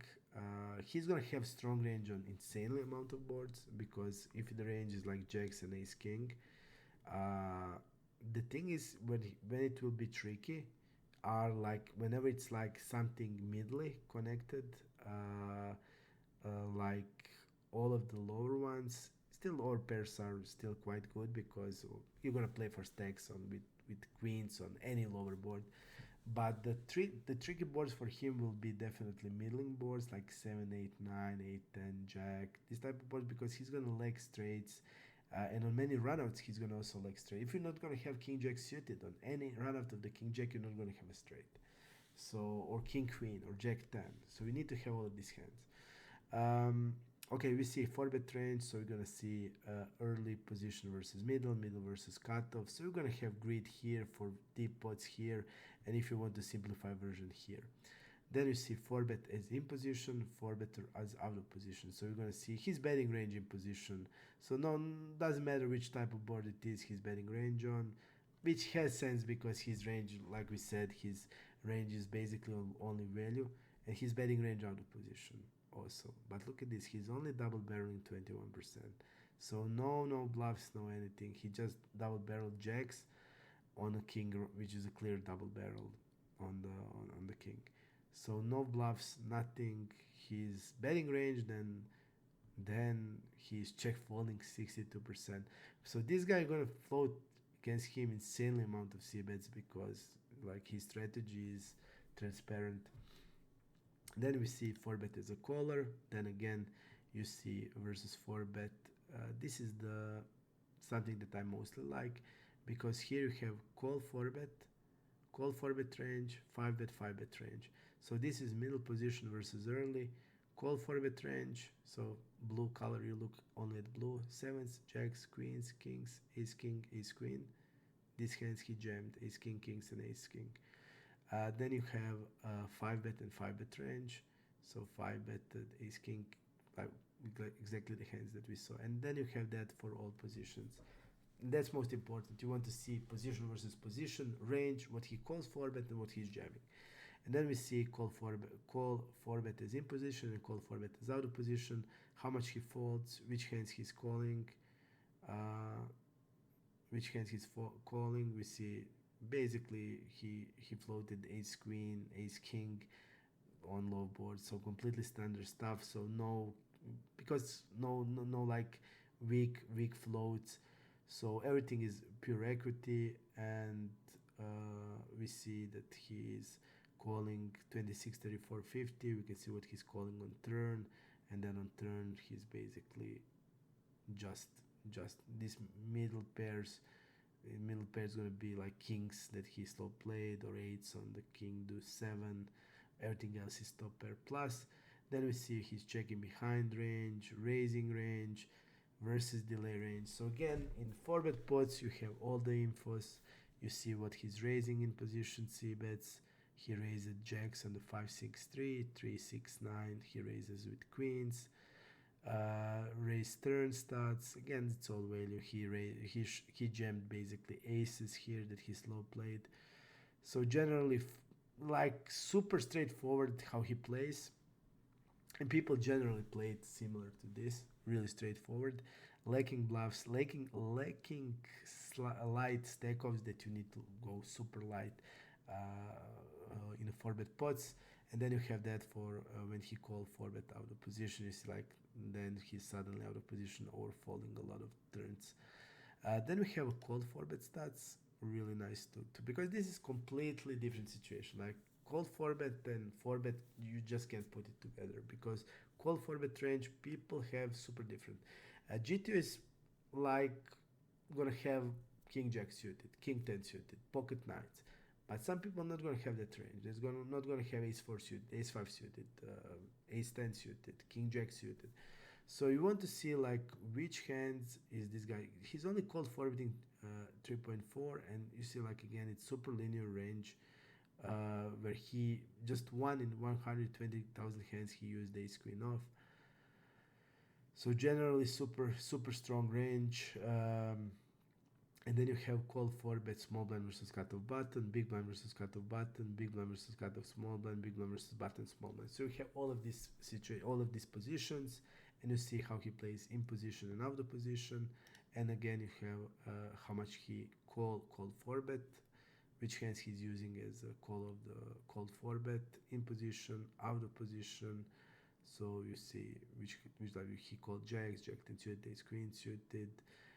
Then you see on button, on small blind, so you're going to see in which position and how he plays post flop. So this is the, like, we made these pop-ups because these are completely different situation. Yeah, it's not going to be often to get the sample, but if you buy hands, for example, you can easily get sample. But whenever you get a sample in this situation and you see like how they play this that range, that you can identify that range, which you see like his range is really strong there, and you see how he's going to play that range. First, identify how wide his range in the first place. You see his in position actually tighter than optimal. Out of position he is optimal. You see out of position he's going to have this queen 10 suited, ace jack suited, king queen suited, pocket 9, ace queen off. These hands. So we want to identify his range and see how he played as in position and out of position. You see like out of position, in position. Also he's like all falling turns and here, but generally if you get sample, even one hand, it's nice to see like how did he play his queen here, and he floated. I mean, this is clear hand, but you want to see like maybe the flop will be let's say king 7-4. You want to see if he floated ace queen without the backdoor there. Maybe the flop will be Queen 7 6? Did he floated ace 10? Did he floated king jack with a backdoor draw? So you always want to see that what he raised in position, what hands he check raised. You see, like he had queens here, he immediately check raised 3 6 9. He immediately used 2.5x size. So definitely different situation. You're gonna have a hand range. You're gonna see every possible post-flop situation. Everything is detailed. They're checking behind range. So you're gonna see basically everything here. You see he checked behind. For example, this is like really valuable info. Look, he only called four bet. He only called four bet with ace king suited. Then on the deuce 9 he floated 1/3 size, and turn is a king. The guy checks and he checks behind with ace king. So this is kind of information. Even one showdown is good to have in these spots. Okay, this is for the 4-bet pots. Let's now quickly go to let's go to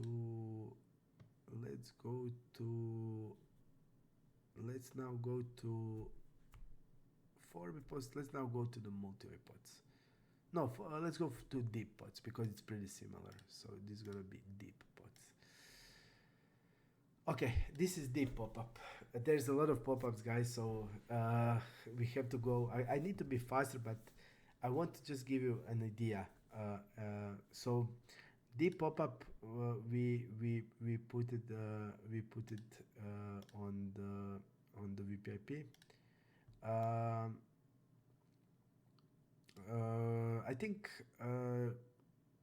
based on you just have to you just have to learn the deep pop-up is on the VPIP, because we couldn't logically put deep pop-up anywhere, so we have to just connect it to one stat. So we put it here.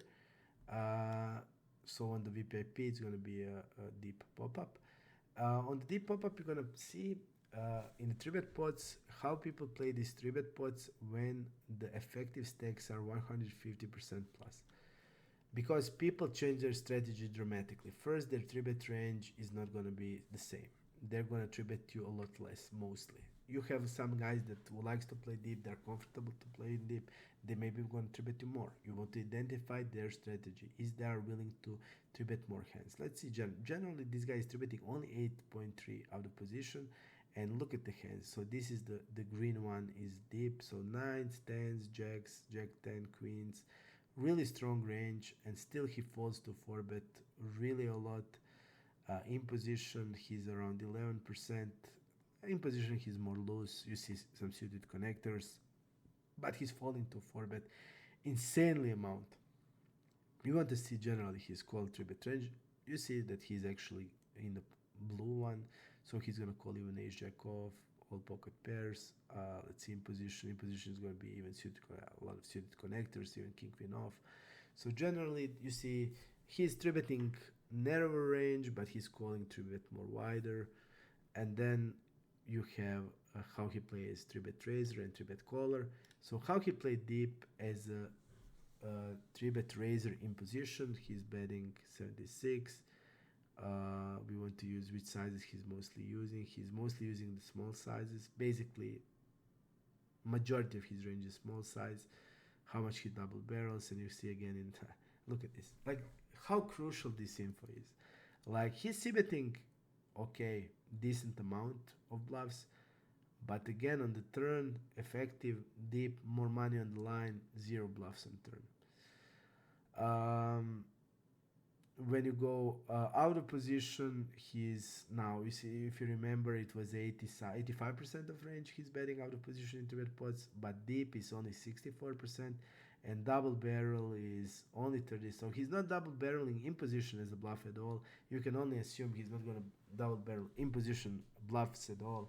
So definitely something like this is crucial. So for example, if you're going to have more hands on him, for example, for Zoom players, this type of stats is going to be insanely valuable, because you need to assume, and but if you have a stats, you can assume with certainty, because you know what they're doing. But if you don't have stats, then you need to run MDA, which can also be not that strong as the stats, but it can be really, really valuable. So definitely you can just see how they are playing deep, and then you see like everything. C-bet against the raise, step. C-bet delay range against the raise, how they play their checking range, how they play after the checking range, and how they play their check raising range after they check raise the flop. So everything here is you're gonna have everything for Raiser, and how he plays a caller, and you see like he's folding, turn 60% in position. That's insane. So he's floating you light, but I mean light. It's gonna be all equity, and on the turn he's folding bunch of it. Again, we see his ranges, and then we see how he play in position, out of position. We see he's checking behind range and raising in position only 7, check raising only 7, no bluffs at all value. Bet versus missed c-bet range. Bet versus missed river is only 14%.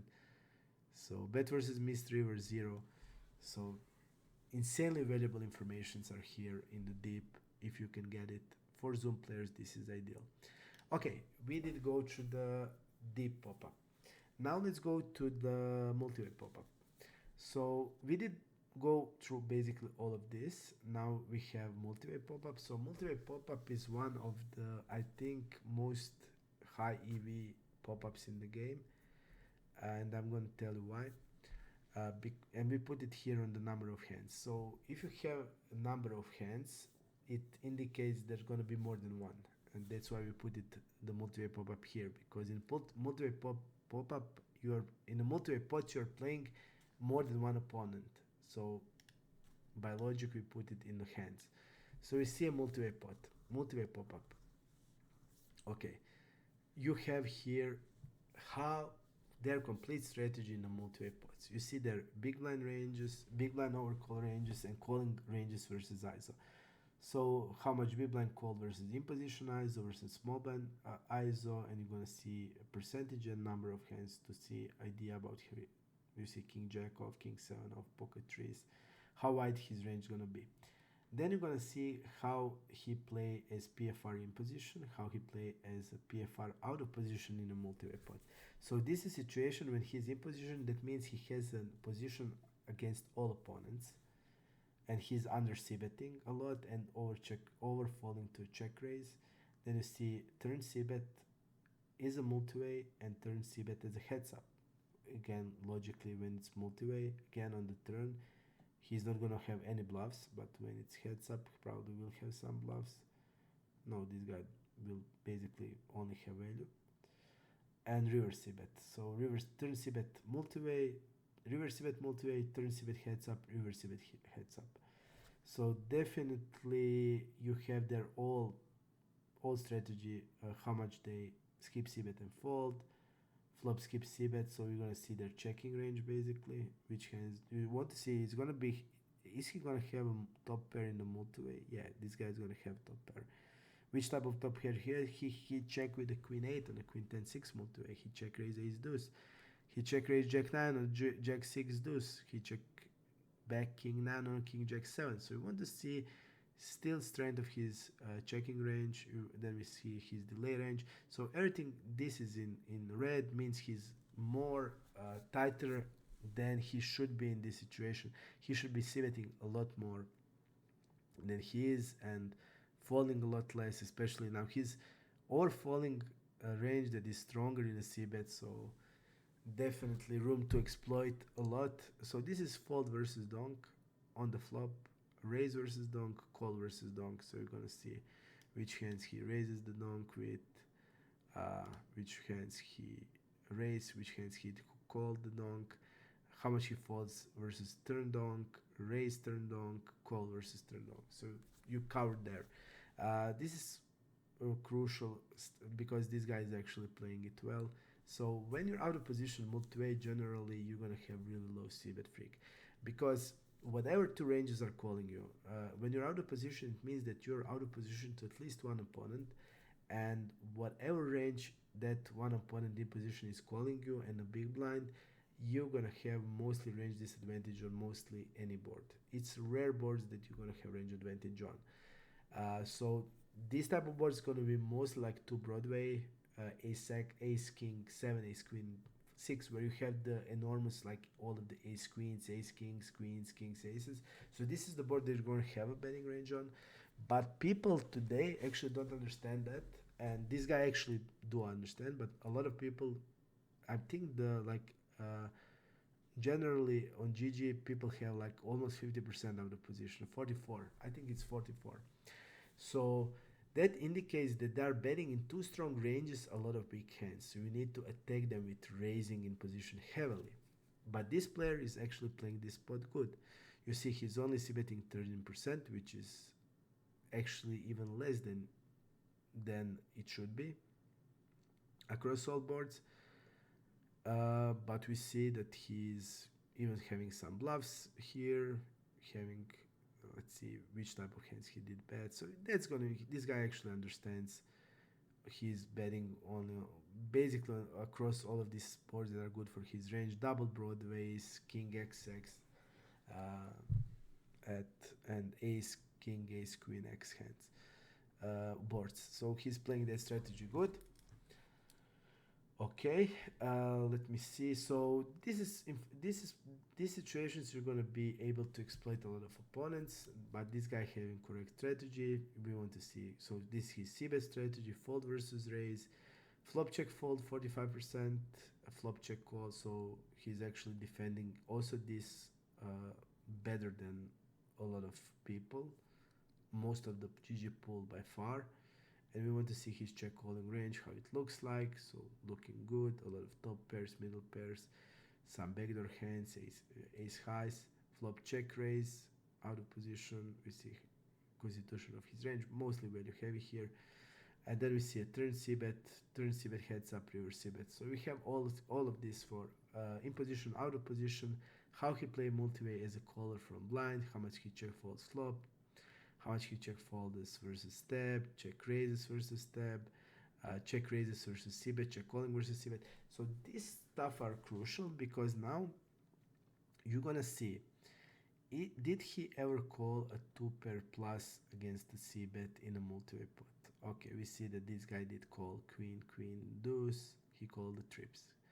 He called a 5-9-9. He called with the ace-9 in a multi-way pot on flop. So this guy is actually putting a lot of strong hands into call range in a multi-way as blinds, and you're gonna see a lot of guys that when you click here, they're gonna be pretty capped, and they're gonna be check raising a lot of these strongest hands. But this guy is gonna be having a strong hands also here. Then you see how much he folds on double barrel and triple barrel. So against triple barrel, you can barrel. He's just giving too much credit here, and you can barrel him off easily. Then you see how he played turns, step turn, check raising versus turn, c-bet, fold to delay, check raising to delay. So we have everything, how he play fold up turn and river multi-way out of position, and then how he play in position as caller, how much he folds, steps, check backs, fold turn, fold river. We see which hands he did call it off. Did he ever call it off lightly? You see that he did. So definitely valuable informations are here, and people play this terribly, and you're gonna have so much room to exploit here, because you're gonna identify, like in position, you see these guys falling to c-bet 58%. Against him, you don't want to be optimal and playing correct strategy of not c-betting. Why? This guy is not gonna raise you that much. He's raising 8.2, which is higher than the pool, but still not high enough, because he's falling 58%. So against him, you will be profitable in c-betting. You're going to c-bet only out of position. You're going to c-bet only small sizes, so 25% or 1/3 that he folds 58. It's insanely good spot for you. Then we also see that generally, like a lot of people will be having trouble here. They're going to be his check folding 58%, which is high, but it's still it is still less than how the pool of regs on PokerStars play. So actually he is defending that better than Stars regs. And when you're going to see people having like 62-65% here and check raising around 9, and then you're going to see like all of the 2-pair plus is going to be into the check raise a lot, and they're not going to like ever call on the 2-pair on like double on the 2-tone board.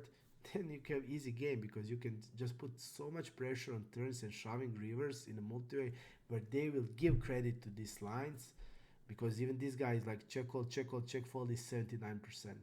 So in this situation, spot is where you can have serious exploits here. And then we have that for the 3-bet pots. So you're gonna see how they play when it's 3 people. So this is multi-way with 3 people in, how they play when it's multi-way 3-bet pots. So this is when 3 people, how they play out of position as PFR. You see how low of the c-bet he is and how value heavy c-bet is. Then we're gonna see how much he bets turn, only 30%, so only value continuing on turn. Even his value is only always on the flop post. So then you're gonna see his checking ranges. You see like no, almost no yellow stats. Only 2 stats are yellow. Everything else you can exploit in this pop-up. So this is how they play when it's multi-way 3-bet pots. Okay, now we're gonna quickly go to the squeeze pots. Okay, this is the new pop-up that we had. It is called a squeeze pop-up. Here you're gonna have sizing tells table, where you're gonna see quickly. You just click on their name and you're gonna immediately open this. It is restricted on stars, that's why we didn't color code it, but it's really nice actually, if you think about it, because on other sides, if you play, you can immediately see which size. So it's going to show you the every possible size and strong, and how much he folds to raise. So you immediately have the ratio of value to bluffs on flop turns and rivers, and you're going to see in which size he has a tell. For example, when he's betting river 97-108, so it's going to be mostly value, and mostly value is 75-96. He is actually having decent ratio of huge orbits on rivers, but a lot of people will be unbalanced. For example, on turn he's unbalanced in across small sizes. It's small sizes is all weak. When he's betting turn with small, you can just raise blindly. It's all weak, and you also have fold versus raise immediately. So this is something when you're playing a fish mostly, they're going to have huge sizing tells. This is not that much for the regs, it's more for the fish, but you're going to have also weak regs, they're going to have sizing tells. So immediately when you see like 70% plus somewhere, you can just go and also click hand range. You see like he's going to be strong here, basically. It's going to be always strong. So in this situation, you just go and look for like 70% plus. This is a situation they're going to have a tell.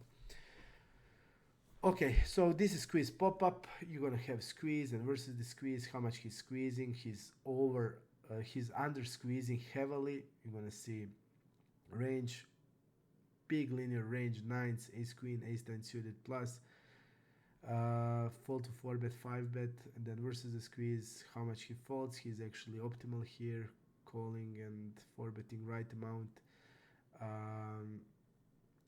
So definitely you see that he's how his squeezing range looks like, how he play versus the squeeze, and then you have the post-flop play. So you have how he play after he squeezed. So this squeeze is heads up. If you remember, we did multi-way pots. That was multi-way pots for 3 persons in the pot, 3-bet pots, and this is only heads up. So this is when you squeeze and 1 player calls, you're gonna open the squeeze pop-up. But if there are 3 people in it, you're gonna open a multi-way 3-bet pop-up. So this is for squeeze heads up spot, and this is mostly important because this is the most often spots you're gonna get.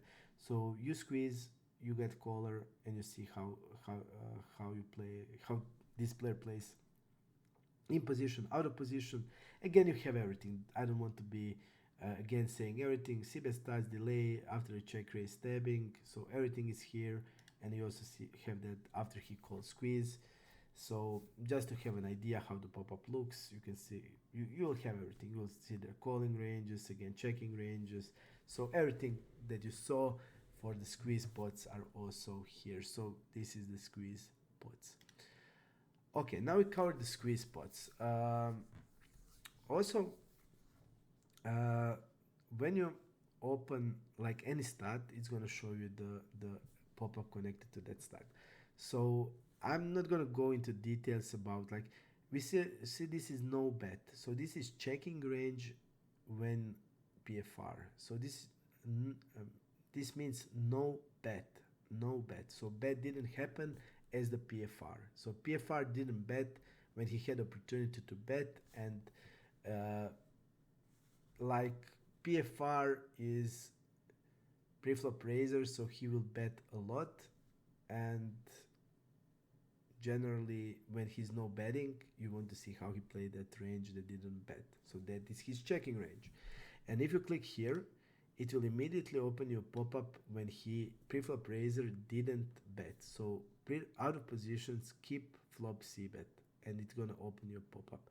So here you're gonna have check fold, check raise, check call, check call, check fold, check call, check call, check fold. So you're gonna have for single raise pot, three bet pots. So you're gonna have all of these stats connected to each other. So it's pretty logical. So for example, you see that you're in a situation where a guy didn't see bet, and for example out of position he didn't see bet. You see that he's optimal in these stats, but you want to see maybe he's not optimal on check call check fold, and actually he's not optimal. He's even call it more loose. He's calling even check call check call check fold is more loose. So this guy you can't attack his, but we already said that his checking range is too strong. But you're gonna have people that are check folding 38 but are falling on turn 55. Against them, okay, you can step flop, but you obviously need to step turn and reverse to make it that profitable step. So you always want to identify these guys, and everything like every stat is connected to here. So this means check his check fold on the flop. This is check check check fold, and this is check check check check check fold. So this is three parts of his checking range, and when you click next to it, it will open you the exactly situation when the flop is check check as Preflop Raiser and the turn is again checked. How he played this double checking range. So this is checking range, double checking range, and triple checking range in position, out of position, and this is checking range in position as PFR and double checking range in position as PFR, and this is the versus donk. Okay, so we have, like we said, c-bet range, checking range, double checking range out of position, triple checking range out of position, and when you open it, it's going to open you a pop-up. So whenever you're in situation of that, you just remember, okay, checking, double check, triple check. If I'm here, going to open, it's going to open me a pop-up pairs to it, and I'm going to see a hand range in all of these spots, across all of the possible boards and all distribution of his range. And the same will be for in position. Okay, when you click here, it's going to open you a flop versus flop donk. So versus the flop donk, because you see like this is check fold on the flop, right? But when preflop opened, that's actually fold to a donk because he's preflop raiser. He faced a bet. That's again he's facing a donk, and this is the check fold when facing a donk, and it's only 25%. So we see that he's falling to donk 25%, and this is basically pop-up calling versus flop donk. So the stat is versus flop donk. It opens you again pop-up versus flop donk for flop and for single raise pot and for three bet pots, and then you have a versus turn donk and versus river donk, and you see like when somebody donks to you, you open this pop-up on the flop or on the turn and on the river, and you see complete strategy, what he's doing against the donk here, how much he falls to donk on the river, how much he raises the donk on the river, is he ever bluffed this line, which hands he called on the river. Okay, call donk, and then we have call fold river, call river. So this is when the turn was donked. So every possible line with the donk you're gonna find here, and it's all right. It all says like fold to donk, raise to donk, call donk, fold turn, call donk, call turn, call donk, bet turn, call fold, call. So every possible line is here. You just have to search for it, and that's it. And you see a hand range next to it, and the same is for three bet pots. And then immediately let's go into the donking we said now after the donk to see how he play against the donk. Let's now see how he play when he donks. So we said c-bet range, checking ranges PFR. This is versus c-bet range. We got out of that, and now this is stabbing range. So stab range, stab flop out of position is donk, right? We are out of position as a caller, and you stab, that's donking. This is step turn out of position, and it's gonna open you a step turn pop up out of position. You're gonna see what this guy steps on turn, which hands he's stabbing on turn, distribution of his range, how he play against the raise, how he play next action. You're gonna across all the pop-ups, you're gonna always have the next action. So you're never gonna be because it's important. You know what he's doing on turn, but the next action is important because if you see he's bluffing like 70% here, it's good, but you want to see how he play river. If he's not betting it on river, then you can adjust and float anything on turn. But if he's also betting on river, then you need to decide what to do. So definitely, it's always next action in question here, and you have it for single raise pot, for 3-bet pots, everything. And if we go here, it's start that is showing stab, flop, out of position as caller. That means donking. And when you go here, you're going to see his donk strategy. This guy is not using donk strategy at all. Many people are not using it, but today it's something you need to learn because on many boards, for example, you're going to have a range advantage as a big blind.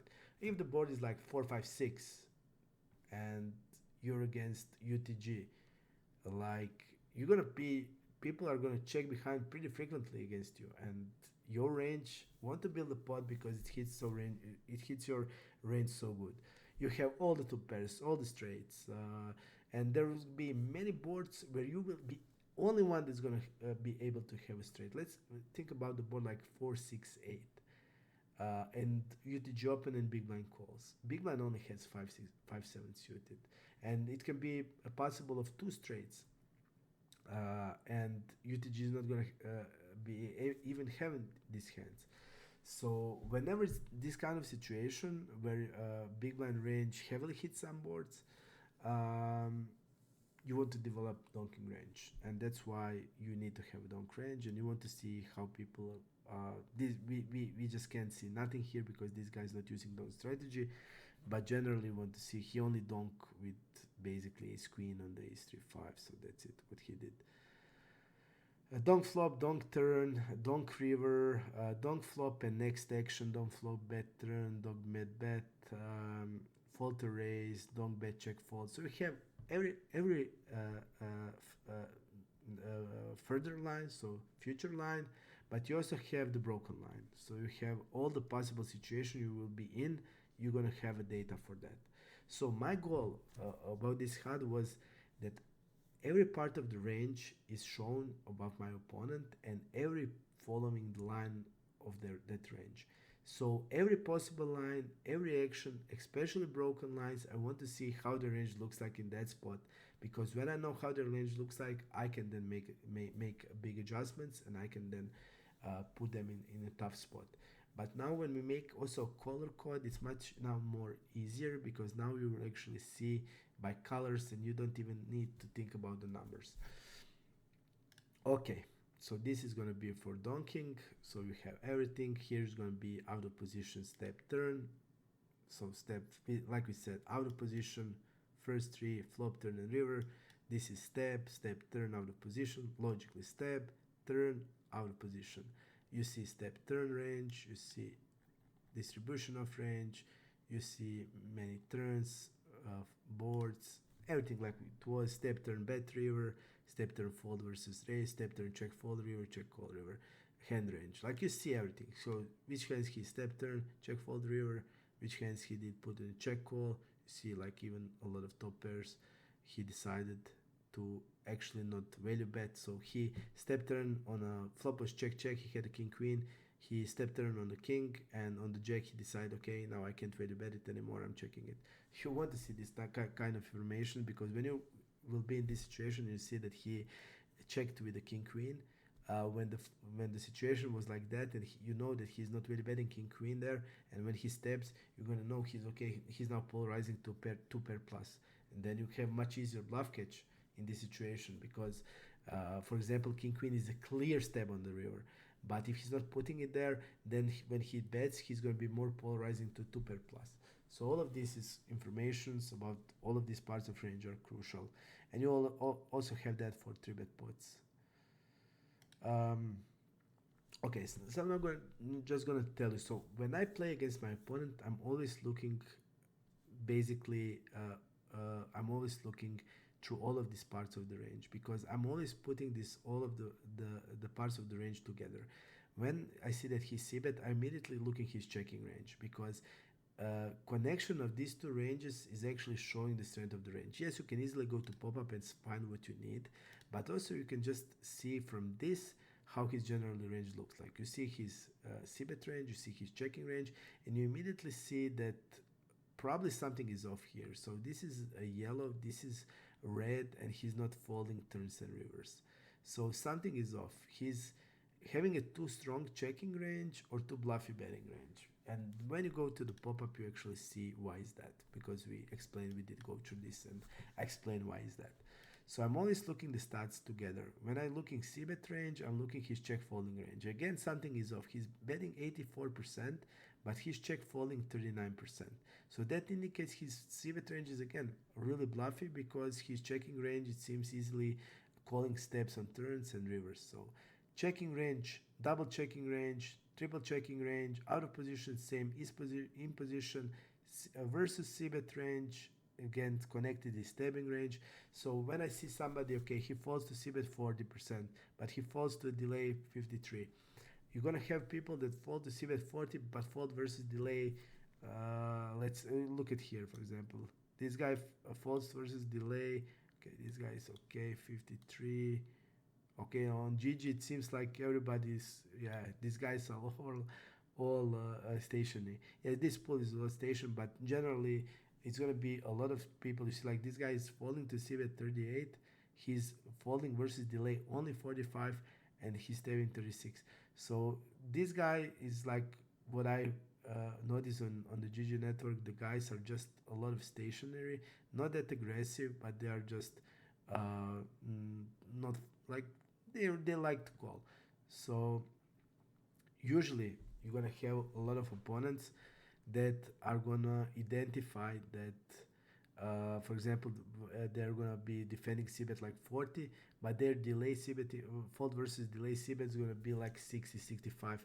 A lot of people fold even higher than 65 into this against the delay c-bet.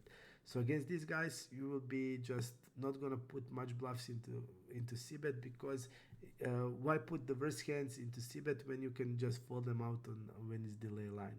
And versus delay line, you're always watching to see a stab, because if people are stabbing low, then it means when you check, you're gonna be having more opportunity to bluff on the turn, because they will be checking more, not stabbing.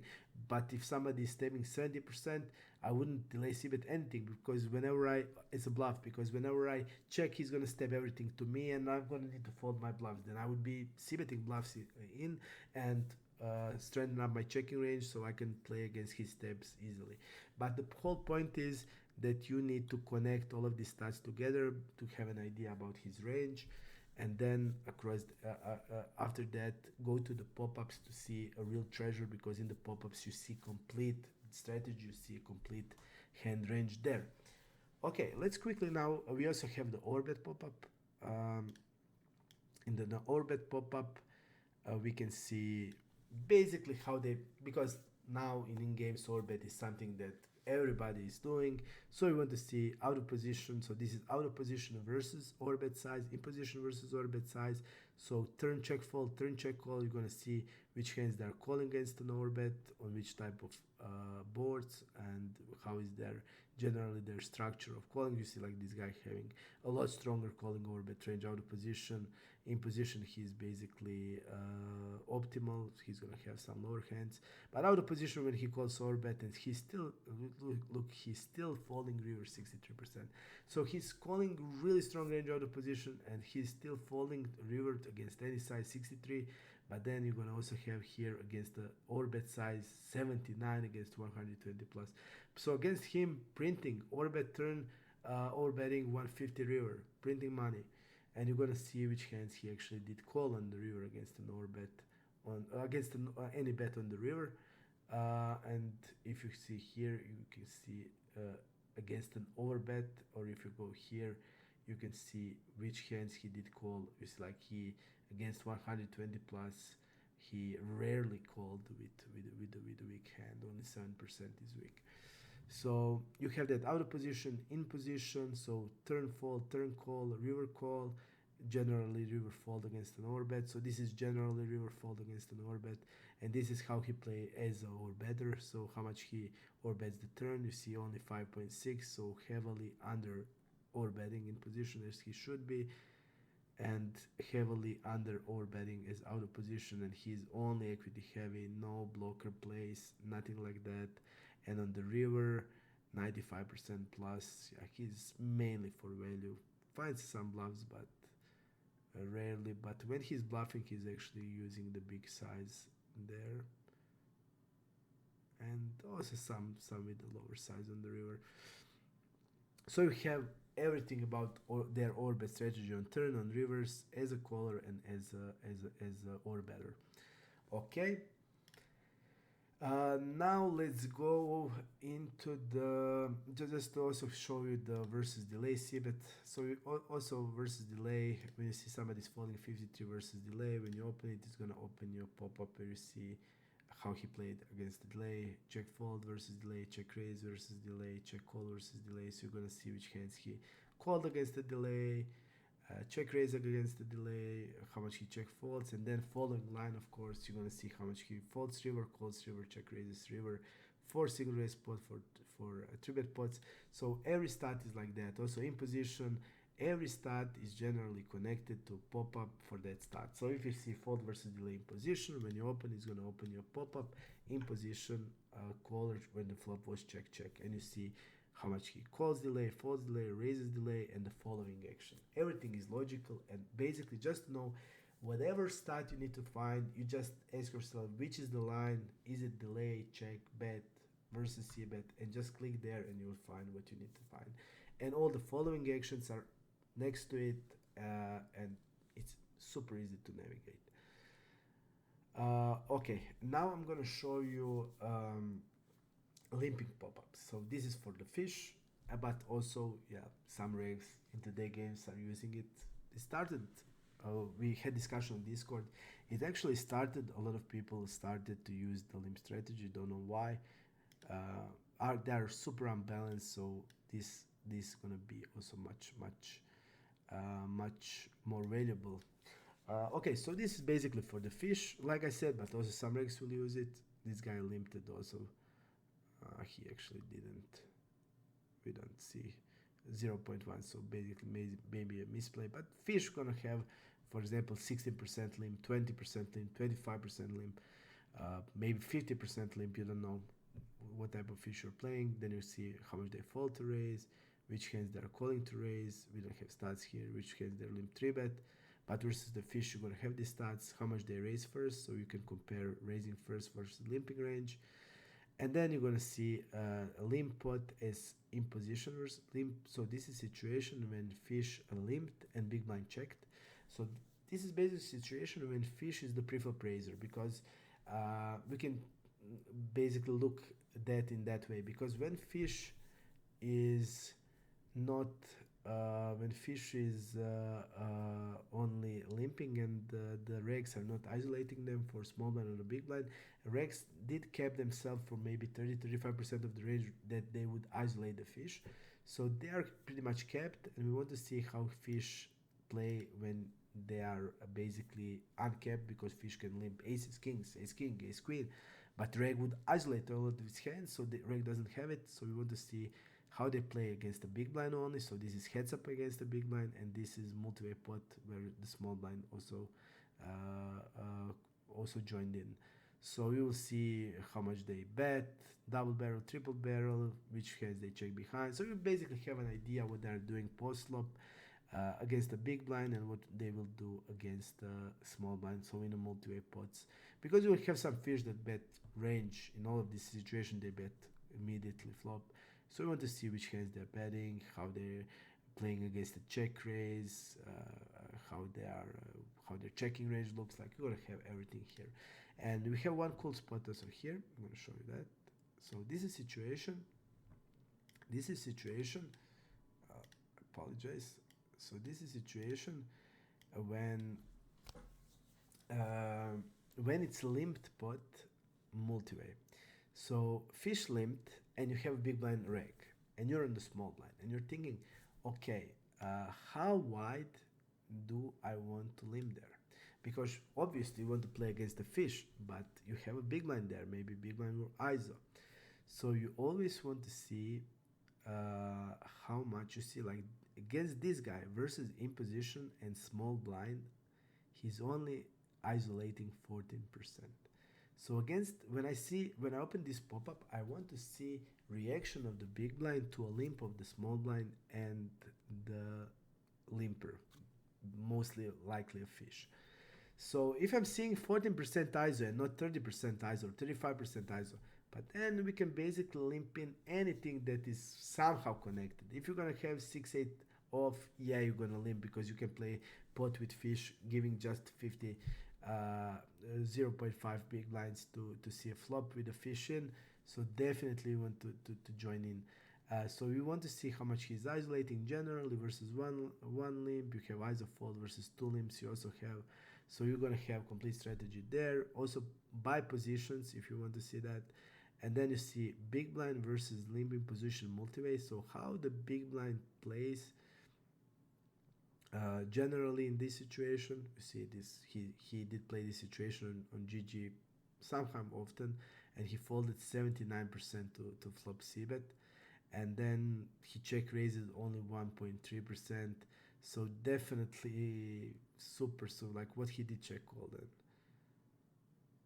So like 90% is top middle pair and top pairs, and on turn he's continuing these hands.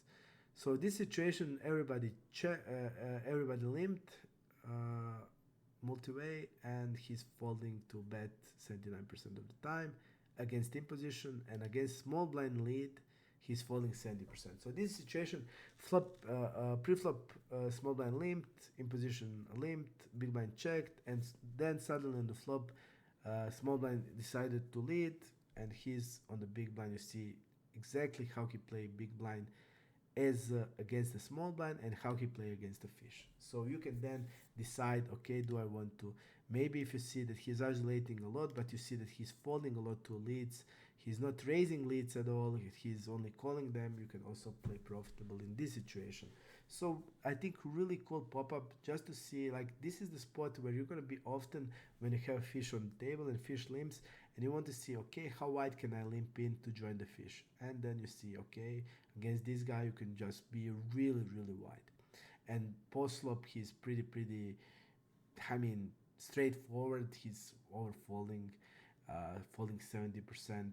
This is actually not GTO numbers because GTO numbers here are impossible. So we made how actually regs and stars play, and they fold around 70% also.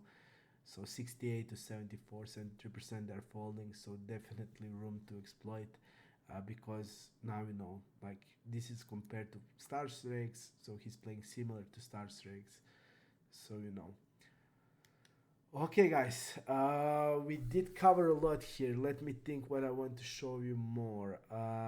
Let's go to two crucial pop-ups. Okay, whenever you have a river decision in game, whenever you want to, you are the aggressor, so you are deciding, do I want to bluff or not? Or you're a caller and you're deciding, well, I need to bluff catch what I want to do. You gonna go into the river bet and versus river bet pop-up. A lot of people told me that this pop-up is the one that make them most amount of money, because there you have everything, their complete river strategy, and I agree with it. I really like this pop-up. It's a little complicated, but when you hang into it, it's super good. Firstly, I'm gonna actually show you these stats. They're also in the river pop-up, so we can show them there.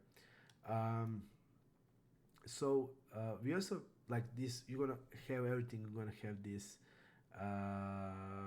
when to showdown, one-man soft flop, and aggression starts across all the pop-ups. But we also made them for a bigger pot, and how so when the pot is bigger, how they play. Because when to showdown, you're gonna see people drastically in the bigger pot change. So some people gonna be stationary and gonna have like normal gonna be 30, and the big pot's gonna be 40. And some guys gonna one-man soft flop gonna be 48, and the big pot's gonna be 52. Some will be in the big pot's 45.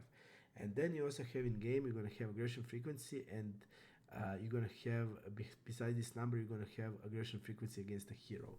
So this is pretty cool. You're gonna see how they play, how is their aggression directly against you on the flop turn and the river. Okay, let's now go to the river bet pop-up. Here we have now a stat that is bet and won.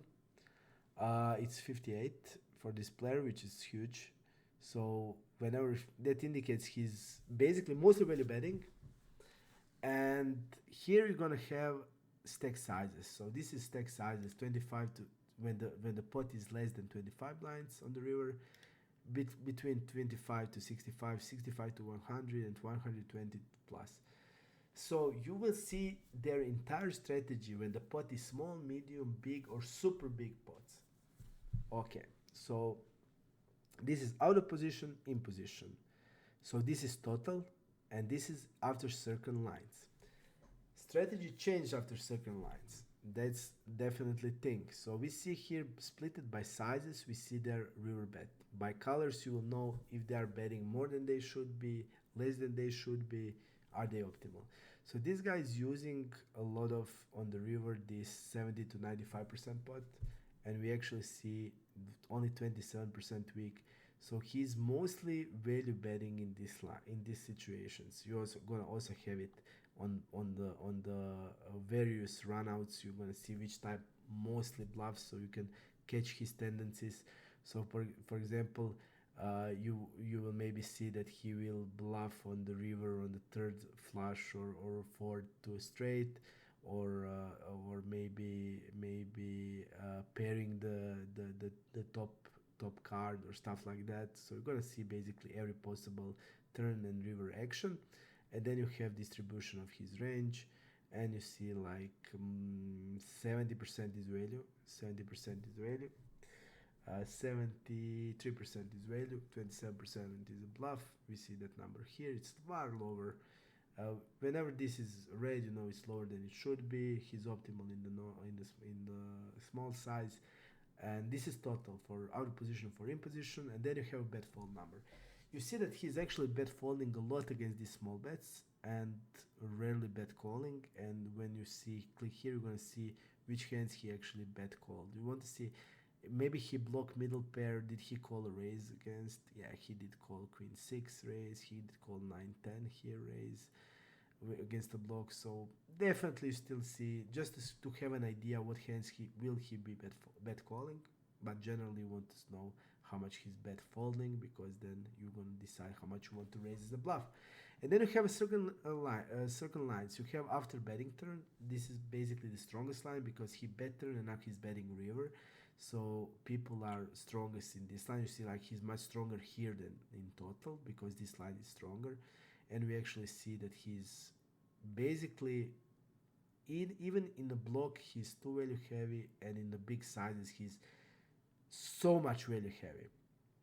And then we have Donk River, and then we have a broken line after check turn.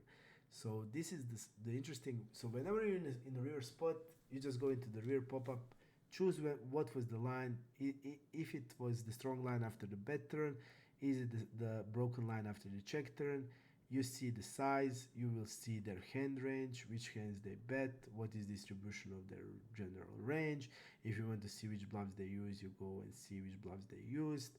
You have the sizes, and you have the bluff percentage, so you see everything. You see a hand range, you see bet fold, you see a bet call, you see everything, every line, and basically all of that for in position also, and all that based on the stack sizes. So let's see in the big size, did this player bluff? Like no, after total river bet in 65 to 120, that are like 3-bet pots or single-bet pots that are bigger maybe check raise on the flop or on the turn. When he's in this situation on the river and when he puts a big river bet, it's never ever ever ever ever a bluff. Basically, if the pot is big and you face a bet against this guy, you can immediately start folding a lot. Donk river, you can fold zero bluffs. After betting turn, zero bluffs, and after checking turn, basically zero bluffs. So he's not even bluffing the look how powerful this can be. Like, he's not even bluffing this broken lines. He's just value there. He will slow play aces or stuff like that, but he's not gonna bluff. He had tens here that he slow played and bet river. Generally, you can do that for all possible stack sizes to see how much bluffs. Like, look at this. Soon as the pot is bigger, this guy is out of way of bluffs. Only here he's putting a lot. You see, like a lot of 59% of bluffs, 33, 32. But medium to big pots, no bluffs at all. Just in smaller pots. So, and you see, like, he's not even over bluffing into the. You see, like, he is here in the total over bluffing after check check, but when you go into the bigger pots, you actually see no bluffs at all. So after check check turn, it's gonna be usually a lot more bluffing than in after betting and total and donk, but generally you're gonna see that this guy is actually only bluffing in smaller pots, even in the broken lines. And you can see same that for in position, only bluffing in the smaller ones, zero bluffs in the bigger ones. So this is like really big future, because generally you would maybe see, because if you're gonna have only total numbers, you could see, okay, but this guy's bluffy. I mean, he's gonna bluff after check check turn, huge amount, 58%. But when you go into the big pots, you're gonna see it's actually 0%, and he's not bluffing at all. So definitely it's crucial to have it by stack sizes. And we have that same, so this is a situation when you wanted to see how is his strategy on the river. So this is a situation when you have a decision, okay, do I want to bluff catch or not, or maybe bluff raise. He's bet folding when he's using the smaller sizes. He's bet fold. Let's see in the bigger pot. Yeah, he's folding in the bigger pots against the block. He's folding a lot. He's also bet folding here a lot.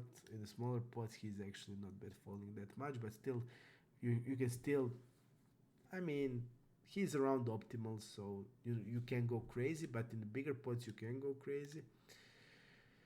So this is a situation where you're facing the river bet and you want to see decision, and you have it, and then you want to see.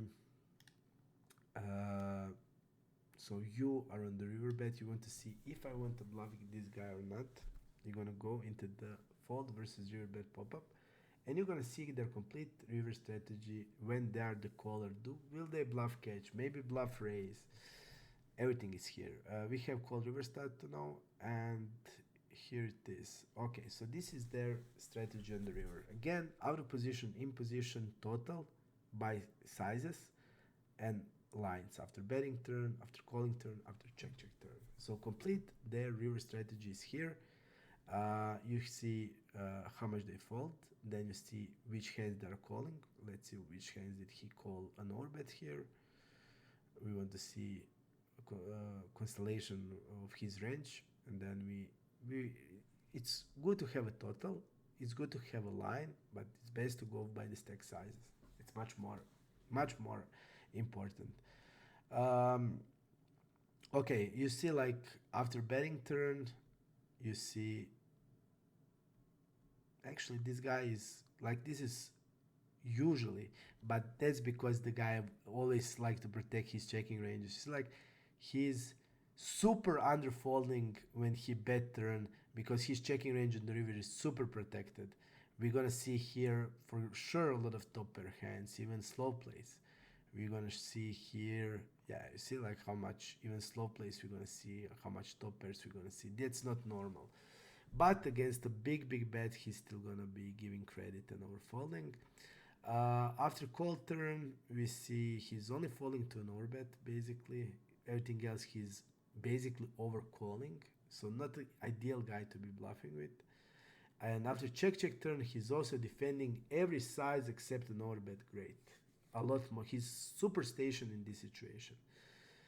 And we see that he's calling even after check. We're gonna see a lot of big hands that he's gonna bluff catch. Like, look at this. Actually, 78% range is middle pair or lower in these lines. So definitely when I'm against this guy, I'm seeing, well, I'm just gonna overbet him as a bluff. I'm never gonna bluff him with the lower size because he's not gonna be successful. He's just gonna be calling it super lightly across all of the lines. You have also that for imposition. Let's see if he ever raises a bluff. Yeah, this guy's not gonna raise as a bluff. He's basically never raising as a bluff. So against him, even in the checking notes, after check, he didn't use bluffs very much. He did basically one time he turned a pair of he turned 8-9 here into bluff, and basically that's it in the 3-bet pot. So definitely something, whenever you're in the river decision, just go here, look for the stack sizes, because when you're going into this, actually this guy, even in the medium pot, this guy is just willing to call it off. He's never going to raise you as a bluff in medium pots. He's never going to raise you as a bluff in big pots. But his station, he's going to call you off in these lines. Let's see, after call turn. Like after call turn, yeah, look how amount of, in these bigger pots, he's going to willing to call off like jacks, tens, 8-10 on the jack 10-7, ace 8 on the 3-8 king jack, 4-6 on the deuce 3-9, 6-8. So definitely guy that is willing ace highs against a big overbet, ace queen on the deuce 5 king key 6 jack, overbet shove on the river, also ace queen. So this guy is, you're gonna have trouble getting him off the hands in the medium pots and also in the bigger pots, which is like super big pots. It seems like this guy is just gonna, you see, like he's gonna call it, okay, he's super strong here, basically mostly a top pair plus, but still not gonna fold it in these situations. So this guy, we can say that we can only bluff him with the big bets. We can only bluff him with the big bets, and we can see here what kind of big bets. And he's basically mostly responding to around pot to 120, but even like 120 plus is okay. He's severely overfolding only in this, but even in like, he's mostly overfolding in basically smaller pots. When he's in these bigger pots like 3-bet pots, 4-bet pots, he's just gonna call you off with this like middle pair, even lower pair, even ace highs. So he's a lot stationed. Call river is 42. Call river is 42. Call and 1 and showdown is 46. So actually he's doing, I mean, he's just doing it too much. Basically he's over bluff catching, and especially I think that's cost him a win rate, because this pool on GG, I don't think they're bluffing that much. He's not bluffing with the raises. So here you're gonna have basically all you need to see. You will see which hands, how much they fold, how much they call, which hands they're calling you with, which lines they're calling you with, how they play broken lines, which runouts they're calling you off, and which hands they're using to call you off. And you're gonna see also boards here. You're gonna see also here, like on the pair boards, he easily called down with ace high.